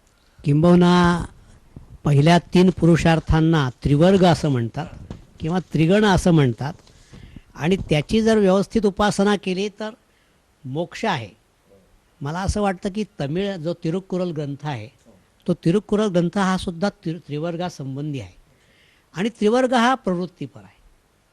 किंबहुना मोक्ष हाला परमपुरुषार्थ म्हणतात. आणि एक तत्त्वज्ञानाचे आधुनिक अभ्यासक बहुतेक प्राध्यापक राजेंद्र प्रसाद यांनी असं म्हटलंय की मोक्ष हा हे कामाचंच एक्सटेन्शन आहे. आणि मोक्ष कुठे आहे तर हे उपनिषदामध्ये आहे. राजवाड्यांनी जे काही प्रवृत्तीपर अशा प्रकारची भूमिका घेऊन लेखन केलं आहे त्याचंही मूळ त्यांच्या वैदिक धर्माच्या अभिमानामध्ये आहे. कारण 3 वेदांच्या साह्याने जे काही यज्ञ करायचे असतात, म्हणजे अग्निहोत्र हा त्याचा तर अगदी पाया आहे, त्या सगळ्याचा उद्देश हा स्वर्गप्राप्ती, पण केवळ स्वर्गप्राप्ती नाही, ऐहिक सुद्धा विकास आहे, ऐहिक प्रगतीसुद्धा आहे. गंमत अशी आहे की ते एक प्रकारचं चक्र आहे. तर तुम्हाला चांगली सुबत्ता असल्याखेरीज यज्ञच करता येणार नाहीत. कारण यज्ञासाठी, विशेषतः सोमयागासाठी फार मोठी जमावजमा करावी लागते. ती स्वतःकडे असेल तर घ्यावं लागतं, दक्षिणा घ्यावी लागते, दान घ्यावं लागतं. आणि ते करावं लागतं आणि त्यातून पुन्हा ऐहिक उत्कर्ष होतो. केवळ स्वर्ग नाही तर ऐहिकसुद्धा उत्कर्ष त्याच्यामध्ये अभिप्रेत आहे. तेव्हा हा प्रवृत्ती धर्म हा तुम्हाला वेदामध्ये म्हणजे ज्याला संहिता म्हणतात, ब्राह्मण म्हणतात, त्यामध्ये त्या ब्राह्मण ग्रंथांपासूनच थोडासा तत्त्वज्ञानाचा म्हणजे उपनिषदामध्ये जे विकसित झाले त्या तत्त्वज्ञानाची सुरुवात आहे. असं नाही की ते एकदम अचानक आलं. पण वेदामध्ये संहितांमध्ये मोक्ष नाही. मोक्षापेक्षा स्वर्ग, आणि स्वर्ग म्हणजे तरी काय, या इहलोकामधल्या ज्या अपूर्णता आहेत त्या पूर्णता करणारा एक चांगला लोक, अ बेटर वर्ल्ड. म्हणजे आपण असा लोक म्हणायचे पूर्वी, आता तो काही फार राहिलं नाही, की वा वा अमेरिकेत जायचं म्हणजे राहायचं म्हणजे स्वर्गात राहिल्यासारखं वाटतं. पण ते स्वर्गात राहिल्यानंतर तिथे जा आणि तुमचा बँक बॅलन्स संपला की परत या. तसंच ह्याच्या बाबतीत ते तम भुक्त्वा स्वर्गलोकम विशालम क्षीणे पुण्ये मर्त्यलोकम विशंती. तुमच्या पुण्याचा बॅलन्स संपला की तुम्हाला पुन्हा जन्म घ्यावा लागतो. अशा प्रकारे तो जन्म आहे. तेव्हा हे सगळं जे आहे आणि ती पुढे मग त्याच्यातून त्या प्रवृत्तीतून या प्रवृत्तीचा शेवट काय, मग निवृत्ती. निवृत्तीचा अतिरेक झाला की पुन्हा प्रवृत्ती. अशा प्रकारे आपल्याला ही भारतीय धर्मामधली एक ऐतिहासिक परंपरा दिसते की प्रवृत्तीनंतर निवृत्तीचा उपनिषदांचा काळ आहे, भगवान बुद्धांचा, भगवान महावीरांचा तो जो काळ आहे इसवी सनापूर्वी साधारण 5व्या शतकाच्या आसपास. पण त्यानंतरही कर्मकांड वाढलं, त्यानंतरही प्रवृत्ती धर्म चालू राहिला.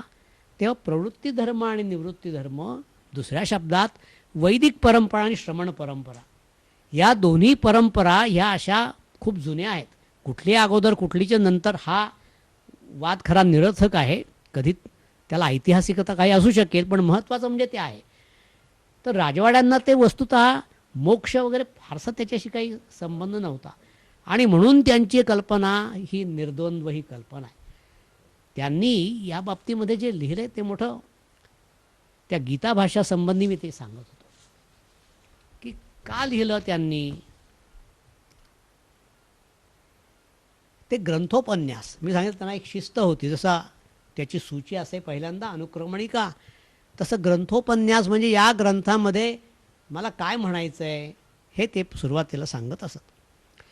ते म्हणतात, श्रीमद भगवद्गीतेतील तत्वे त्रिकाला बाधित आहेत अशी आर्यावर्तातील प्रत्येक आर्याची दृढ समजूत आहे. म्हणून सांप्रत इसवी सनाच्या 20व्या शतकातील प्रचलित ज्ञानाच्या नूतन वेशात तीच तत्वे कशी दिसतात हे पाहण्याचा मी सदर ग्रंथात प्रयत्न केला आहे. नवीन काळाप्रमाणे वेश भिन्न असला तरी अंतर्वर्ती रूप मूळचेच सनातन आहे. आणि हे करताना त्यांनी हे त्यांचं सगळं भाष्य हे नवीन विचाराचं भाष्य आहे. त्याच्यामध्ये पूर्वीच्या कुठल्याही ग्रंथकाराचा संदर्भ नाही, अनुकरण नाही. त्यात त्यांनी लिहिलं आहे की प्राचीन ग्रंथकार काय, आधुनिक टीकाकार, अगदी तुम्ही सांगितल्याप्रमाणे गीता रहस्यसुद्धा त्यांनी, जरी टिळक भक्त होते, टिळक भक्तीबद्दल काही मी सांगू शकेन, आणखी त्यांनी लिहिलं आहे ते वाचलं आहे मी. पण विवेकानंद किंवा लोकमान्य टिळक या कोणाच्याही मताचा त्यांनी पाठपुरावा केला नाही. त्यांचं स्वतंत्र मत होतं. आणि मग त्यांच्या ज्या मनातल्या कल्पना आहेत त्या सगळ्या कल्पना प्रत्यक्ष उतरवण्यासाठी त्या एकेका शब्दावर ते जे काही अफाट लिहिलं आहे त्यांनी ते पाहून छाती दडपून जाते. म्हणजे आता गुडाकेश आणि ऋषिकेश म्हणजे अर्जुनाची आणि श्रीकृष्णाची ती नावं आहेत. त्यातला मूळ अर्थ काय, गुडाका म्हणजे निद्रा, आळस, तंद्री, झापड, आणि त्याच्यावर जो प्रभुत्व मिळवतो तो अर्जुन. आणि ऋषिकेश म्हणजे ऋषिक म्हणजे इंद्रियांवर ज्याचा ताबा आहे तो श्रीकृष्ण. ती कल्पना घेऊन ते युद्धाचा संदर्भ देऊन तो कसे ते युद्धावर गेले होते आणि त्या निमित्ताने त्यांनी जे सगळं आधुनिक विज्ञान तिथे आणलं आहे, एक प्रकारे आश्चर्य वाटतं की त्यांना त्यातून सगळं काढायचं आणि त्यांची एक प्रांजळ समजूत दिसते की हेच सगळं आधुनिक विज्ञान आहे ते सांगायचं. आता याबाबतीत मला सांगितलं पाहिजे की ही एक ब्रिटिशांच्या काळात स्वातंत्र्यपूर्व काळातली एक प्रेरणा होती आणि ती प्रेरणा त्या काळात महत्त्वाची आहे, होतीच. ती अस्मितेची प्रेरणा होती.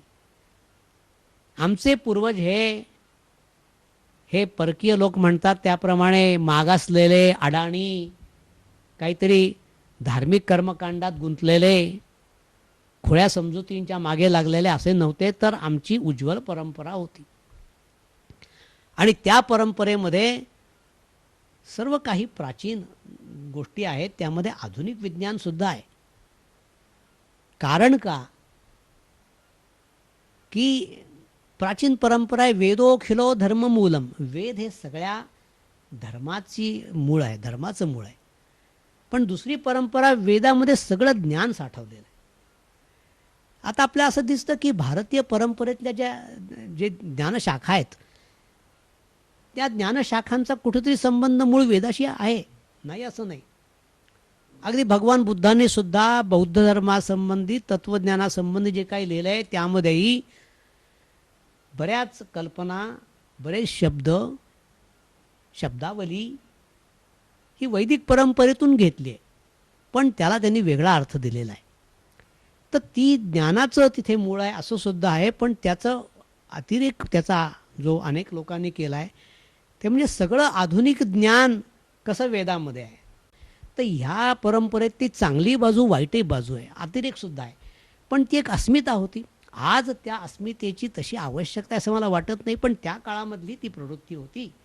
आणि राजवाड्यांनी त्यांना जे काही माहिती होतं, जो त्यांचा व्यासंग होता, तुम्ही म्हटल्याप्रमाणे नासदीय सूक्त भाष्यामध्ये जे काही त्यांनी लिहिलं आहे तो खरं म्हणजे नासदीय सूक्तामधला एक मंत्र आहे ना, भाग आहे. कामस्तदग्रे समवर्तता, आधी सगळ्याच्या अगोदर काम होता. यावरून त्यांनी कामशास्त्र या विषयावरचं जे जे काही त्यांना माहिती होतं, आकृत्या काय, फोटो काय, प्रचंड एक ज्ञानकोश तयार केला आहे. आणि ते सगळं त्याच्यातून निघालं असं त्यांचं म्हणणं आहे. प्रांजळ समजूत गीता भाष्यावर तेच आहे. गुडाकेश आणि ऋषिकेश याच्यावर जे त्यांनी लिहिलं आहे ना, त्यात सगळं त्यांनी मज्जा संस्था आणि ज्ञानेंद्रिय, न्यूरोलॉजी, मानसशास्त्र सगळं काही आणलेलं आहे. ते स्वीकारा न स्वीकारा, काही लोकांना ते आवडेल सुद्धा, मला स्वतःला काही ते त्याच्याशी संबंधित आहे असं वाटत नाही. पण हे सांगतो की हे सगळं लिहिण्याकरता, वाचण्याकरता जे काही अभ्यास पाहिजे, जे काही विचार पाहिजे, चिंतन पाहिजे आणि सुसंगत मांडणी पाहिजे. ती मांडणी त्यांच्या पद्धतीने सुसंगत आहे, आपल्या पद्धतीने कदाचित नसेल. कारण असं आहे की गीता भाष्य म्हणा किंवा आणखी नासदीय सूक्त भाष्य म्हणा, ईशावास्योपनिषद भाष्य म्हणा, या ठिकाणी जी अपेक्षा असते वाचकाची की त्याच्यावर एक थोडक्यामध्ये विवेचन व्हावं आणि त्या ग्रंथामधली जी काही परंपरा आहे, तत्त्वज्ञान आहे, ते प्रकट व्हावं. ते त्यांनी काही प्रमाणात केलं आहे. एक सांगतो की त्यांचा संस्कृतचा अभ्यास अत्यंत चांगला होता, व्याकरणाचं ज्ञान चांगलं होतं. त्यामुळे त्यांच्या लेखनामध्ये तुम्हाला असं कुठे अडाणी पण दिसणार नाही संस्कृत भाषेच्या बाबतीत. पण ईशावास्योपनिषदामध्ये एक मंत्र आहे, कुर्वन्नेवेह कर्माणि जिजीविषे चित्तं समाहा एवं त्वयि नान्यथे तोस्ति न कर्म लिप्यते नरे. त्यामध्ये उवटाचार्य म्हणून एक भाष्यकार आहेत, त्यांनी एक वेगळाच पाठ दिला आहे. त्या जिजीविषयच्या जी जिजीविषय हे आणि त्वयि याचे त्वम म्हणजे सगळा मंत्र एखाद्याला उद्देशून सांगितला आहे. आता काय आहे, आमची जी काय आमचा अभ्यासाची जी पद्धत आहे की पारंपरिक एक आलेला आहे आणि कोणीतरी त्याच्यामध्ये एक सुधारणा केली. ती सुधारणा कदाचित जास्त सोपी असेल, लॉजिक असेल त्याच्यामध्ये. पण जर सर्व प्रमाणांनी तो जो मुळातला पाठ, मुळातला श्लोक, मुळातला मंत्र हा जर तसाच असला तर कुठला तरी प्राचीन किंवा आधुनिक टीकाकार म्हणतो आहे की याच्या ठिकाणी असं पाहिजे, त्या ठिकाणी तसं पाहिजे, हे योग्य नाही. वाक्याच्या दृष्टीने, अर्थाच्या सुसंगततेच्या दृष्टीनं काही वेळा त्यामध्ये विसंगती असेल, पण ती विसंगती तशीच ठेवा आणि सांगा की इथे वर तरी विसंगती दिसते, आणि सोडून द्या, तुम्हाला अर्थ लावता आला तर लावा. ही प्राचीन पद्धतसुद्धा आहे, आधुनिक पद्धतसुद्धा आहे. त्यामुळे आम्ही जेव्हा काही या संपादन करतो हस्तलिखितांच्या साह्याने, त्यावेळी ही पथ्य पाळतो की जर प्रमाणभूत अशा प्रकारच्या हस्तलिखितांमध्ये जो पाठ असेल, तो पाठ आपल्याला बरोबर वाटला नाही तरी तसाच ठेवला पाहिजे आणि आपण सूचना करा फार तर. ते न करता त्यांचा दावा असा की हाच उभटाचार्यांनी सांगितलेला मंत्रच बरोबर आहे आणि हा सगळा मंत्र चुकीचा आहे किंवा त्याचा आपल्याला अर्थनिर्णय केला चुकीचा आहे, हे काही पटण्यासारखं नाही. आणखी एक अशी गोष्ट की त्यांचे आजोबा, आईचे वडील हे अद्वैत वेदांचे ते निस्सीम भक्त होते आणि ते म्हणतात राजवाडे, ते आज जिवंत असते तर त्यांना आपल्या आवडत्या नातवाची ही कृती पाहून सानंद कौतुक वाटले असते. माझ्यासारखा जर अद्वैत वेदांताचा आणि शंकराचा निस्सीम भक्त असेल तर माझ्या नातवाची कृती पाहून मला तरी आनंद होणार नाही. कारण त्यामध्ये शंकराचार्यांचं खंडन करता करता त्यांच्यावर अशा प्रकारचं लिहिणं आणि मग आपल्याला पाहिजे तोच अर्थ बरोबर आहे असं सांगणं, हे काही फार सुसंगत आहे असं मला वाटत नाही. आणि त्यामुळे त्यांनी जे काही लिहिलं आहे त्या लिहिण्याबद्दल, त्यांच्या विद्वत्तेबद्दल पुष्कळ आदर बाळगूनही मी असं म्हणेन की ते त्यांचं म्हणणं आहे, ते त्यांचं मत आहे आणि त्यांच्या मनात ज्या कल्पना होत्या त्या त्यांनी त्याच्यावर लादल्यात. आणि हां, त्या मंत्रामध्ये सुद्धा या ईशावास्योपनिषदाच्या भाष्यामध्ये 3ऱ्या मंत्रात त्यांनी पृष्ठ 398 ते 426 एवढा प्रचंड, म्हणजे त्यांचं एकेका मंत्राचं विवेचन आहे ना, ते कित्येक पानं आहेत. आता एवढं सगळं विवेचनाची आवश्यकता आहे का? त्या निमित्ताने त्यांनी जे काही सगळं आणलं आहे त्यांचं ज्ञानभांडार, त्यात ते थोडं अवास्तव आणि अप्रस्तुत वाटतं. पण त्यांनी तिथे शंकराचार्यांनी अर्थ ओढून ताणून आणला असा आरोप केलेला आहे. ह्या सगळ्याचं काळजीपूर्वक अभ्यास केला पाहिजे. मी असं म्हणत नाही की मी जे काही आत्ता म्हणतो आहे तेही प्रमाणभूत आहे. मला म्हणायचं असं की त्यांची शैली, जसं श्रीके क्षीरसागरांनी आपल्या प्रस्तावनेत लिहिलं आहे की त्यांच्या वक्तृत्वाची छाप त्यांच्या लेखनावर पडली. म्हणजे वाचताना खरोखर असं वाटतं की हे बोलत आहेत. आणि त्यांची कित्येक व्याख्यानं शब्दरूपाने झालेली आहेत. त्या निमित्ताने त्यांचा अभ्यास व्हायला पाहिजे. तुम्ही मगाशी प्राध्यापक बेन यांचा उल्लेख केला. बेन यांच्याबद्दलही मला थोडीफार माहिती, आणि माझ्या माहितीप्रमाणे मुंबई विद्यापीठामध्ये प्रिन्सिपॉल बेन यांच्यावर एक थिसिस लिहिला आहे. पुस्तक रूपाने प्रसिद्ध झालं. हो, ते मी डेक्कन कॉलेजात ते पुस्तक वाचलेलं आहे. हे गृहस्थ इंग्रजी लिहायचे आणि ते संस्कृतचे ज्ञानी पंडित होते. व्यासंग होता आणि असं त्यात लिहिलं आहे की ते बाणभट्टाच्या कादंबरीमध्ये संस्कृत जसं तसं इंग्रजी लिहित असत आणि त्यांचा प्रभाव खूपच होता. त्या उलट ते सेल्वी वगैरे जो लोकांच्याबद्दल त्यांना तुच्छता होती आणि म्हणून बेनबद्दल त्यांनी अतिशय आदराने लिहिलं आहे. बेनचं त्यांचे चांगले संबंध होते. पण काही काही त्यांना अगदीच म्हणजे त्यांची गैरसमजूत आहे असं मी होईल. ते काय म्हणतात, भांडारकर संस्था स्थापन झाली ती रामकृष्ण गोपाल भांडारकर यांच्या 80व्या वाढदिवशी 6 जुलै 1917 साली. आणि त्यानिमित्ताने जो एक ग्रंथ प्रकाशित झाला त्याला त्यांनी भांडारकर स्मारक ग्रंथ म्हणजे कॉमेमोरेशन व्हॉल्यूम असं म्हटलेलं आहे. त्यात काय म्हणतात, ते भांडारकर स्मारक ग्रंथात कोणाही जर्मन पंडिताचा लेख नव्हता किंवा त्याचे नाव नव्हते. या समारंभाला बेन उपस्थित होता. त्यात त्याने जे भाषण केले त्यात स्पष्ट म्हटले की जगात जर कोणी नाव घेण्यासारखे उत्तमोत्तम ओरिएंटालिस्ट असतील तर ते जर्मनीत आहे. त्यांचा या ग्रंथात नुसता नामनिर्देशही नाही आणि मग शत्रू झाले तरी त्यांच्या पांडित्याची अवहेलना होणे योग्य नाही. आता मी हा ग्रंथ काढून पाहिला. रुडॉल्फ हॉर्ले हे फार मोठे संशोधक होते. त्यांच्याबद्दलची माहिती अशी आहे की त्यांचा भारतात जन्म झाला, तो एका जर्मन कुटुंबामध्ये झाला. ते जर्मन कुटुंब, त्यांचे आईवडील हे प्रॉटेस्टंट मिशनरी होते. पण त्यांचं शिक्षण सगळं स्वित्झर्लंडमध्ये आणि इंग्लंडमध्ये झालं. मग भारतात येऊन त्यांनी भारतातल्या अनेक विद्यापीठांमध्ये अध्यापन केलं, खूप मोठं संशोधन केलं. बॉवर मॅन्युस्क्रिप्ट नावाचं एक फार दुर्मिळ मॅन्युस्क्रिप्ट आहे, ते त्यांनी छापलं. ओस्टिओलॉजी हा प्रचंड मोठा ग्रंथ लिहिला. मी एक हॉर्नले यांचा चांगला मी वाचक आहे, मला आवडतात ते. आणि त्यांचं सगळं ग्रंथ जे आहे ते लेखन आहे आणि ती सगळी सामग्री आहे ती लंडनमधल्या ब्रिटिश लायब्ररीमध्ये हॉर्नले कलेक्शन या नावाने आहे. हे जर्मन होते. आता त्यांचं विधान जे आहे त्या विधानाचा खरा अर्थ असा आहे की त्या काळामध्ये पहिल्या महायुद्धामुळे जर्मनीतल्या लोकांचे लेख येऊ शकले नाहीत युद्धामुळे. फ्रान्समधल्या लोकांचे आले, कारण फ्रान्स हे त्यांचं ब्रिटिशांचं एक मित्रराष्ट्र होतं ना. ह्या कारण अशी माझी माहिती आहे. आणि मुळात भांडारकर स्वतः आहे ग्योटिंगन युनिव्हर्सिटीचे पदवीधर आहेत, PhD. सुखटणकरांचं सुद्धा बर्लिनच्या हुम्बोल्ट युनिव्हर्सिटीमध्ये त्यांचा अभ्यास झाला आहे. असे अनेक लोक जर्मनीत शिकले, त्यांना जर्मनाबद्दल आदर होता.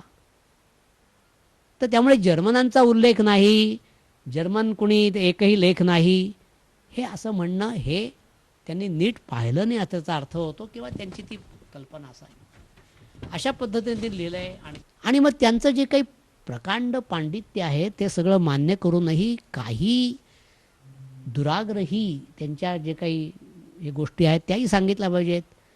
शब्दांच्या व्युत्पत्ती त्यांची अशी प्रांजळ समजूत होती की लॅटिन, ग्रीक, इंग्रजी किंवा अवेस्ता हा पारशांचा धर्मग्रंथ, त्यातला अवेस्ता यामध्ये असलेले सगळे शब्द मुळात संस्कृत आहेत आणि संस्कृतापासून ते गेलेले आहेत तिकडे.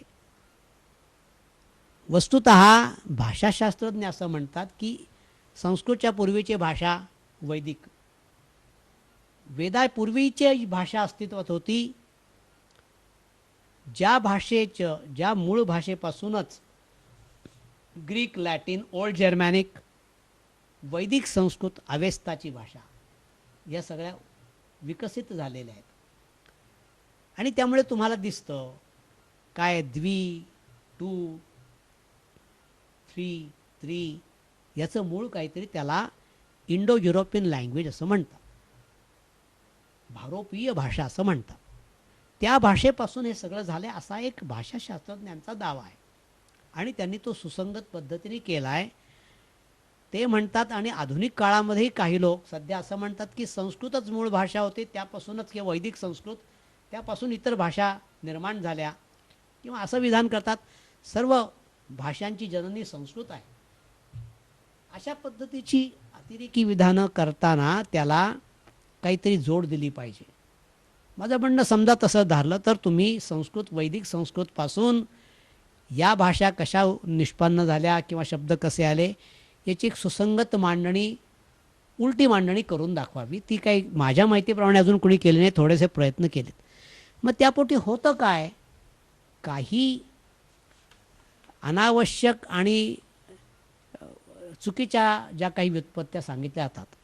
सूर्य या शब्दाची व्युत्पत्ती सुहू म्हणजे प्रसवणे, यहा म्हणजे जाणे, प्रसवणारा व गमन करणारा असं म्हणतात. आता वस्तुतः सूर्य या शब्दाची व्युत्पत्ती जी आहे ते स्वर, टू शाईन, चकाकणे, प्रकाशणे, हा याला प्रोटो इंडो आर्यन मुळातला शब्द आहे आणि त्याच्यात प्रोटो इंडो युरोपियन शब्दसुद्धा आहे. त्याच्यावरनं ग्रीक हेलिओस, त्यांना हेलिओस हा शब्द माहिती आहे आणि त्याचा सू याच्याही संबंध सचा होतो वगैरे, त्यांना हे सगळं माहीत आहे.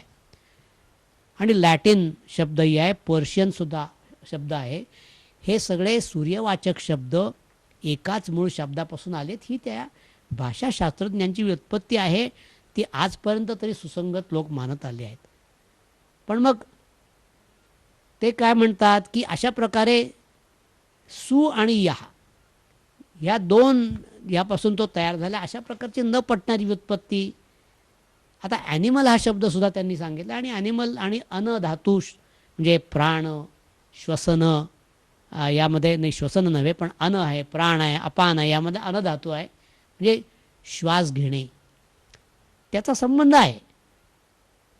आणि मग पुढे हे असं सगळं सांगून काय म्हणतात, ग्रीकातील काय, इजिप्टातील काय, ह्या सर्व कल्पना वेदांपासून घेतलेल्या आहेत.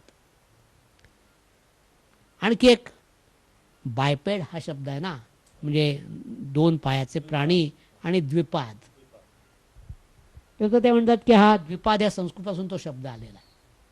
पुन्हा हेच आहे की ते 2 शब्द याचं मूळ एक आहे हे सांगायला पाहिजे, ते त्यांनी काही ते लक्षात घेतलेलं नाही. अशा पद्धतीने त्यांनी केलं आहे. संस्कृतमधल्या द्विवचनाबद्दल लिहिलं आहे. त्यांचं म्हणणं असं की प्रकृती आणि पुरुष हे मूलद्वंद्व आहे आणि म्हणून द्विवचन आलं आहे. असं नाही हो. वेदामध्ये द्वंद्व देवता नावाचा प्रकार आहे. म्हणजे मित्रा वरुणौ किंवा अश्विनौ हे अश्विनी कुमार 2 आहे. त्यांच्याबद्दल लिहिताना तुम्ही दोघे असं आहे. ते द्विवचन तिथे आहे आणि प्राचीन भाषांमध्ये द्विवचन होतं, नंतर ते नाहीच झालं. तर अशा पद्धतीनं त्याचं मूळ काय आहे ते मूळ नीटपणे न पाहता किंवा पाहिलं असून सुद्धा त्यांनी त्याच्याकडे दुर्लक्ष केलं असं म्हणा. त्यांनी आपल्या कल्पना त्याच्यावर लादल्या आहेत आणि त्यामुळे जे ते इतर या लोकांबद्दल म्हणतात, अगदी शंकराचार्यांबद्दल म्हणतात की आपल्या कल्पना त्यांनी घुसडल्या आहेत किंवा लादल्यात, तसं यांच्याबद्दलही म्हणता येईल. आणि म्हणूनच कदाचित त्यांनी त्यांच्याबद्दल फारसं लोकांना आत्मीयता नाही. जे खूप लोक गाजले, नावाजलं, बालगंधर्वांबद्दल त्यांनी लिहिलं आहे. पण एक मला नोंद त्यांची महत्त्वाची वाटते. आज आपली अशी समजूत आहे की लोकमान्य टिळकांनी बालगंधर्वांना बालगंधर्व ही पदवी दिली, पण ते म्हणतात बालगंधर्व, त्याला ज्ञानप्रकाशकारांनी बालगंधर्व तो म्हणतो तो म्हणजे बालगंधर्व म्हणतो त्याप्रमाणे टिळकांनी नव्हे बालगंधर्व या नावाने संबोधले. आता ही नोंद महत्त्वाची आहे. त्याचा आधार काय मला माहिती नाही, पण अशा पद्धतीने त्यांनी बऱ्याच लोकांबद्दल लिहिलं आहे. आता अशा पद्धतीची विधानं त्यांनी केली. मला असं वाटतं की त्यामुळे त्यांचा तो बाणा, अभिनिवेश, त्यांची आग्रही वृत्ती, त्यांचं वक्तृत्व, त्यांचा वादविवाद घालण्याची शक्ती, प्रचंड अभ्यास, प्रचंड लेखन, यामुळे त्यांच्याशी वाद घालायला कोणी फारसं धजत नसावं. त्याचप्रमाणे मग त्यांच्या लेखनाची सुद्धा अनेक कारणांनी ह्या उपेक्षा झालेली दिसते. आणि म्हणूनच ज्याला अनसंग हिरो म्हणतात, ज्याला कुठल्याही प्रकारे त्यांच्या हयातीत आणि नंतरही काही त्यांची दखल घेतली गेली नाही. निदान खंडन करण्यासाठी तरी त्यांचं वाचा आणि खंडन करा, तर अनुल्लेखाने मारलं. टिळकांचे त्यांचे पुष्कळ चांगले संबंध होते, ते टिळक भक्त होते. पण तरी टिळकांच्या त्याबद्दल मात्र त्यांना सांगितल्याप्रमाणे त्यांच्या गीतेचं इंटरप्रिटेशन त्यांनी मानलं नाही. पण टिळकांची जी कल्पना होती ना, आर्टिक होम इन द वेदज, ती कल्पना त्यांना आवडली. आणि मग ते आर्य उत्तर ध्रुवापासून कसे आले आणि कुठे गेले, काय गेले, हे सगळं लिहिलेलं आहे. लोकमान्य टिळकांबद्दल अत्यंत आदर असूनही कुठल्याही विद्वानांनी त्यांची ती आर्टिक होम ही कल्पना मांडलेली नाही, आजही मानत नाहीत. पण ओरायन या ग्रंथामध्ये त्यांनी वेदकाल निर्णयाच्या बाबतीत वेदाचा काळ इसवी सन पूर्व 4500 वर्ष हा ज्योतिषशास्त्राच्या साह्याने, ज्योतिर्गणिताच्या साह्याने, ॲस्ट्रॉनॉमीच्या साह्याने मांडला. आणि त्याचवेळी हर्मन याकोबी हा एक जर्मन पंडित, त्यांनी सुद्धा स्वतंत्रपणे हाच मुद्दा मांडला. त्या दोघांचंही मत तसंच होतं, तीच मेथड वापरून. तर तो आजचे, थोडी माझी माहिती अशी की आजचे पुरातत्ववेद, आर्किओलॉजिस्ट हा काळ बरोबर आहे असं म्हणतात. काही असो, त्यांची ही कल्पना मात्र त्यांनी घेऊन आर्य हे कसे कुठून आले उत्तर ध्रुवातून आणि कुठे कुठे गेले हे सगळं जे लिहिलेलं आहे ती त्यांची कल्पना आहे. म्हणजे मला असं वाटतं की काही स्वतःच्या कल्पना, काही अशा टिळकांसारख्या लोकांच्या कल्पना ते घेऊन त्यांनी आपली एक भूमिका बनवली आणि त्या पद्धतीने ते सगळं लिहित गेले. एकदा काय करायचं आहे हे लक्षात ठेवलं आलं की कसं करायचं आहे सापडतं. त्यांनी सगळा त्यांच्या आयुष्याचा प्लॅन केला असावा. काय आपल्याला करायचे त्यांना नक्की माहिती होतं. त्यांच्यासमोर काही कल्पना होत्या आणि काही ते ग्रंथ त्यांचे अपुरे राहिले. त्यामुळे एक व्यासंगी विद्वान, बहुप्रसूर लेखक, प्रचंड प्रकांड पंडित, पण त्या काळचे जे अनेक विद्वान होते, अगदी राजवाडे किंवा इतरही लोक होते, की त्याप्रमाणे एक दुराग्रही आणि मग अनेक जे विद्वान त्या काळातले एकांड शिलेदार होते, तसे एकांड शिलेदार असे ते होते आणि ते शेवटपर्यंत तरी तसे राहिले. हा सगळा या अहिताग्नी राजवाड्यांचा इतिहास आहे. आणि या निमित्ताने आपण काही अभ्यास केला आणि आपण राजवाड्यांच्या स्मृतिदिना साहित्य परिषदेमध्ये सुद्धा काही काळापूर्वी कार्यक्रम घेतला. त्यानिमित्ताने त्यांची दखल घेतलेली आहे. मला असं वाटतं की कुणाचे काही जरी व्यक्तिवैशिष्ट्य असू देत, इडिओसिंक्रसीज असू देत, त्यांनी लिहिलं चुकीचं असू देत, पण पांडित्याचा अवमान करता येणार नाही. हे जे त्यांनी असं लिहिलं आहे तेच माझं म्हणणं आहे की त्यांच्या पांडित्याचा अवमान करता येणार नाही. तुम्ही ते खोडून काढा आणि म्हणून त्यांनी जो अवमान केला आहे ते दुर्लक्ष करा. त्यांची ती लिहिण्याची पद्धत आहे आणि काही लोकांबद्दल त्यांचा पूर्वग्रह असला पाहिजे. तेव्हा अगदी ते निखळपणे त्यांनी अकॅडमिक पद्धतीने लिहिलेलं नाही. पण त्या काळामध्ये कोण अशा शिस्तीत लिहित होतं, किती शिस्तीत लिहिलं. टिळकांसारखी गोष्ट सोडा, त्यांचा गीता रहस्य त्यांनी जे काही लिहिलं आहे ते जर त्याचं हस्तलिखित गहाळ झालं तर म्हणाले ठीक आहे, मी परत लिहून काढीन, चेष्टा आहे काय. सगळ्याच्या सगळा ग्रंथ त्यांच्या डोक्यात होता आणि त्या काळामध्ये त्यांनी लोकांनी लिहिलं. ही जी लेखनाची शिस्त फार कमी आहे. महामहोपाध्याय काणे, आता माझ्यासारख्या अभ्यासकाला महामहोपाध्याय काणे यांचा हिस्ट्री ऑफ धर्मशास्त्र हा जो ग्रंथ आहे हा एक फार मोठा आधारभूत ग्रंथ वाटतो. असा ग्रंथ त्यापूर्वी कोणी लिहिला नाही, त्यानंतरही कोणी लिहिला नाही. एका व्यक्तीला तो ग्रंथ लिहिता येईल असं वाटत नाही.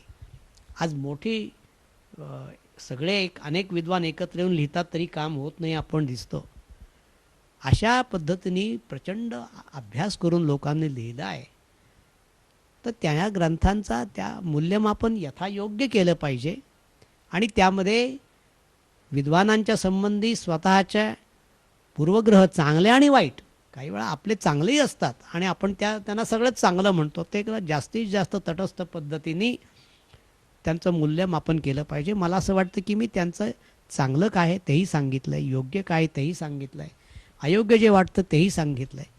यामध्ये त्यांच्या संबंधी अनादर दाखवण्याचा कुठलाही माझा हेतू नाही. तसं असतं तर मी याच्यामध्ये भागच घेतला नसता. मला वाटतं की हे सगळ्या भारतीय इतिहासाची जी परंपरा आहे, अभ्यासकांची परंपरा आहे, त्या परंपरेमध्ये एक फार मोठे विद्वान ते होते आणि त्यांच्याबद्दल आपण आदर दाखवला पाहिजे आणि नुसता आदर मनात ठेवू नाही, त्यांच्या संबंधी काही केलंही पाहिजे. जे त्यांनी चांगलं सांगितलेलं आहे, जे योग्य सांगितलं आहे ते स्वीकारलंही पाहिजे असं मला वाटतं. मी आपले आभार मानतो आणि अगदी म्हणजे औपचारिक समारोप जो आहे तो शैलाताई करणारच आहे. पण त्याआधी मी थोडक्यात एवढंच म्हणतो की राजवाडे असे एक विचारवंत आहेत की त्यांच्या मांडणीत अनेक त्रुटी असतील, एककल्लीपणा असेल, सर्व गृहीत धरून ती एक अशी व्यक्ती आहे की ज्यांच्या चुकांपासून सुद्धा अधिक शिकता काहीतरी येऊ शकतं असं मला वाटतं.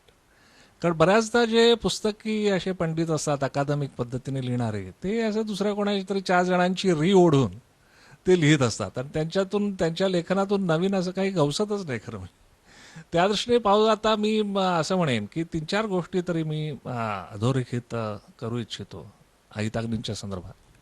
एक म्हणजे त्यांनी ही जी पूर्वमीमांसेचा आधार घेऊन निर्द्वंद्वाची जी संकल्पना मांडली तिचा अधिक मला वाटतं काटेकोरपणे तत्त्वज्ञानाच्या दृष्टीने थोडासा विचार हा अजूनही कदाचित होऊ शकेल आणि झाला पाहिजे हे एक मला वाटतं.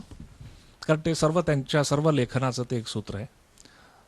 दुसरं असं की त्यांनी मी मगाशी म्हटल्याप्रमाणे ही जी वेगवेगळी भाष्य लिहिली आणि त्या अनुषंगाने कितीतरी वेगवेगळ्या विषयावरती त्यांनी आपली मतं मांडली. सापेक्षतावादावर देखील त्यांनी म्हणजे फिजिक्सवर त्यांनी जवळजवळ 100 पानं आधुनिक मॉडर्न फिजिक्सवरती तिथे ईशावास्योपनिषद भाषामध्ये लिहिलेली आहेत. त्यामुळे ह्या प्रकारचं जे त्यांचं चतुरस्र अशी ती जी एक विद्वत्ता आहे ती सुद्धा आता खूपच काय म्हणायचं त्याला की it has become a rare commodity. फार क्वचितच असं आपल्याला अशी व्यक्ती आढळते. त्यामुळे तो एक भाग मला लक्षात घेण्यासारखा वाटतो. आणखीन नीत्शेचं त्यांचं भाषांतर हे त्यांचं योगदान राहील असं मला वाटतं, किंवा त्याच्यावर नीत्शे त्यांच्या पद्धतीने त्यांनी केलेलं भाष्य हे सुद्धा ती एक म्हणजे एकमेवाद्वितीय अशा प्रकारची ती एक कृती आहे. केवळ मराठीत नव्हे तर भारतीय भाषांमध्ये हे देखील मला सतत जाणवतं.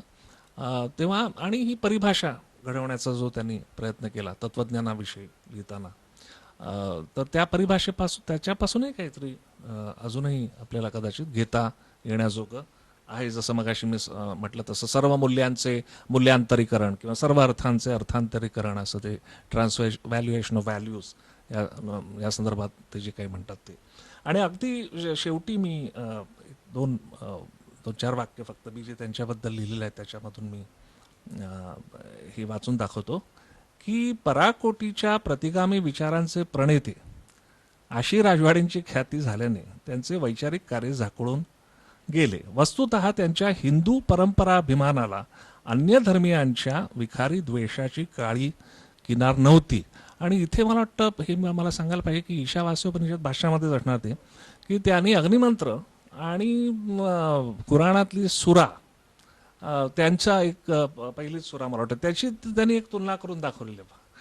तर आता त्याच्यामध्ये आपण म्हणू शकतो की तो पुन्हा आपला इथल्या परंपरेचा अभिमान आहे वगैरे असं असेल, पण ते दुसऱ्या अन्य धर्मियांच्या विषयीचा विखार मला त्याच्यात दिसत नाही. ख्रिश्चन तत्वज्ञानात एकूण जी ख्रिश्चन भूमिका आहे, नीतिमत्ता आहे, त्याच्या संदर्भातली नीत्शेची भूमिका त्यांना पटत होती त्या पातळीवर ते आहे, परंतु विखार नाही असं मला वाटतं. त्यानंतर राजवाडेंनी स्त्रीवादावर टीका केली आहे खरे, मात्र त्यांच्या लेखी सुना सुविद्य होत्या. आणि त्यांच्या भले असं जरी आपण लेदरलेनचं एक म्हणणं स्वीकारलं की त्यांच्या तत्वज्ञानाचा जो पाया आहे तो काहीसा ठिसूळ होता सैद्धांतिक दृष्टीने, तरीसुद्धा मला वाटतं अंतिमतः अष्टपैलुत्व आणि बुद्धिचापल्य यामध्ये त्यांचा हात धरू शकणारे विचारवंत महाराष्ट्राच्या इतिहासात विरळाच म्हणावे लागतील. मी धन्यवाद देतो. आपण मोकळेपणे आपले विचार मांडलेत आणि अर्थात संस्कृत संपूर्ण भाषा परंपरा याविषयीचं जे आपलं ज्ञान आहे त्याला तोड नाही. आणि त्यामुळे आणि राजवाडेंचं संपूर्ण काम हे त्या अनुषंगाने त्याची पार्श्वभूमी तीच आहे. त्यामुळे त्याविषयी आपण मांडलेली मतं जी आहेत ती आम्ही अतिशय म्हणजे गांभीर्याने त्याकडे पाहणार आहोत आणि त्याच्यावर विचार निश्चित करणार आहोत. आणि परंतु आपण म्हटल्याप्रमाणे याचा अर्थ की राजवाडे हे आपल्या वैचारिक इतिहासामधलं जे प्रकरण आहे ते आता बंद झालेलं आहे असं नव्हे, तर ते खुलंच होत आहे असा मी त्याचा अर्थ घेतो आपल्या या सगळ्या चर्चेचा. धन्यवाद. तुम्ही मला या ठिकाणी बोलावलंत आणि त्यामध्ये माझा फायदा असा झाला की मी सांगितल्याप्रमाणे अहितागिरी राजवाडे यांच्याबद्दल मी ऐकून होतो, काही वाचलं होतं. अगदी कित्येक वर्षापूर्वी 40 वर्षापूर्वी 50 वर्षापूर्वी जवळजवळ मी नासरी सूक्त भाष्य वाचलं तेव्हा मला आश्चर्य वाटलं. काय प्रचंड लिहिलं आहे, ते जरी त्याच्याशी संबंधित नसलं तरी तो एक ज्ञानकोश आहे मी म्हटल्याप्रमाणे. तर या निमित्ताने मला त्यांचं ते सगळं वाचता आलं, सगळी त्यांच्या ग्रंथांचं थोडं परिशीलन करता आलं. पुरेसं झालं आहे असं वाटत नाही मला आणि लवकर होणारही नाही ते. त्याबद्दल मी आपणा सर्वांचे त्यांच्या कुटुंबियांचे सुद्धा मी आभार मानतो. धन्यवाद.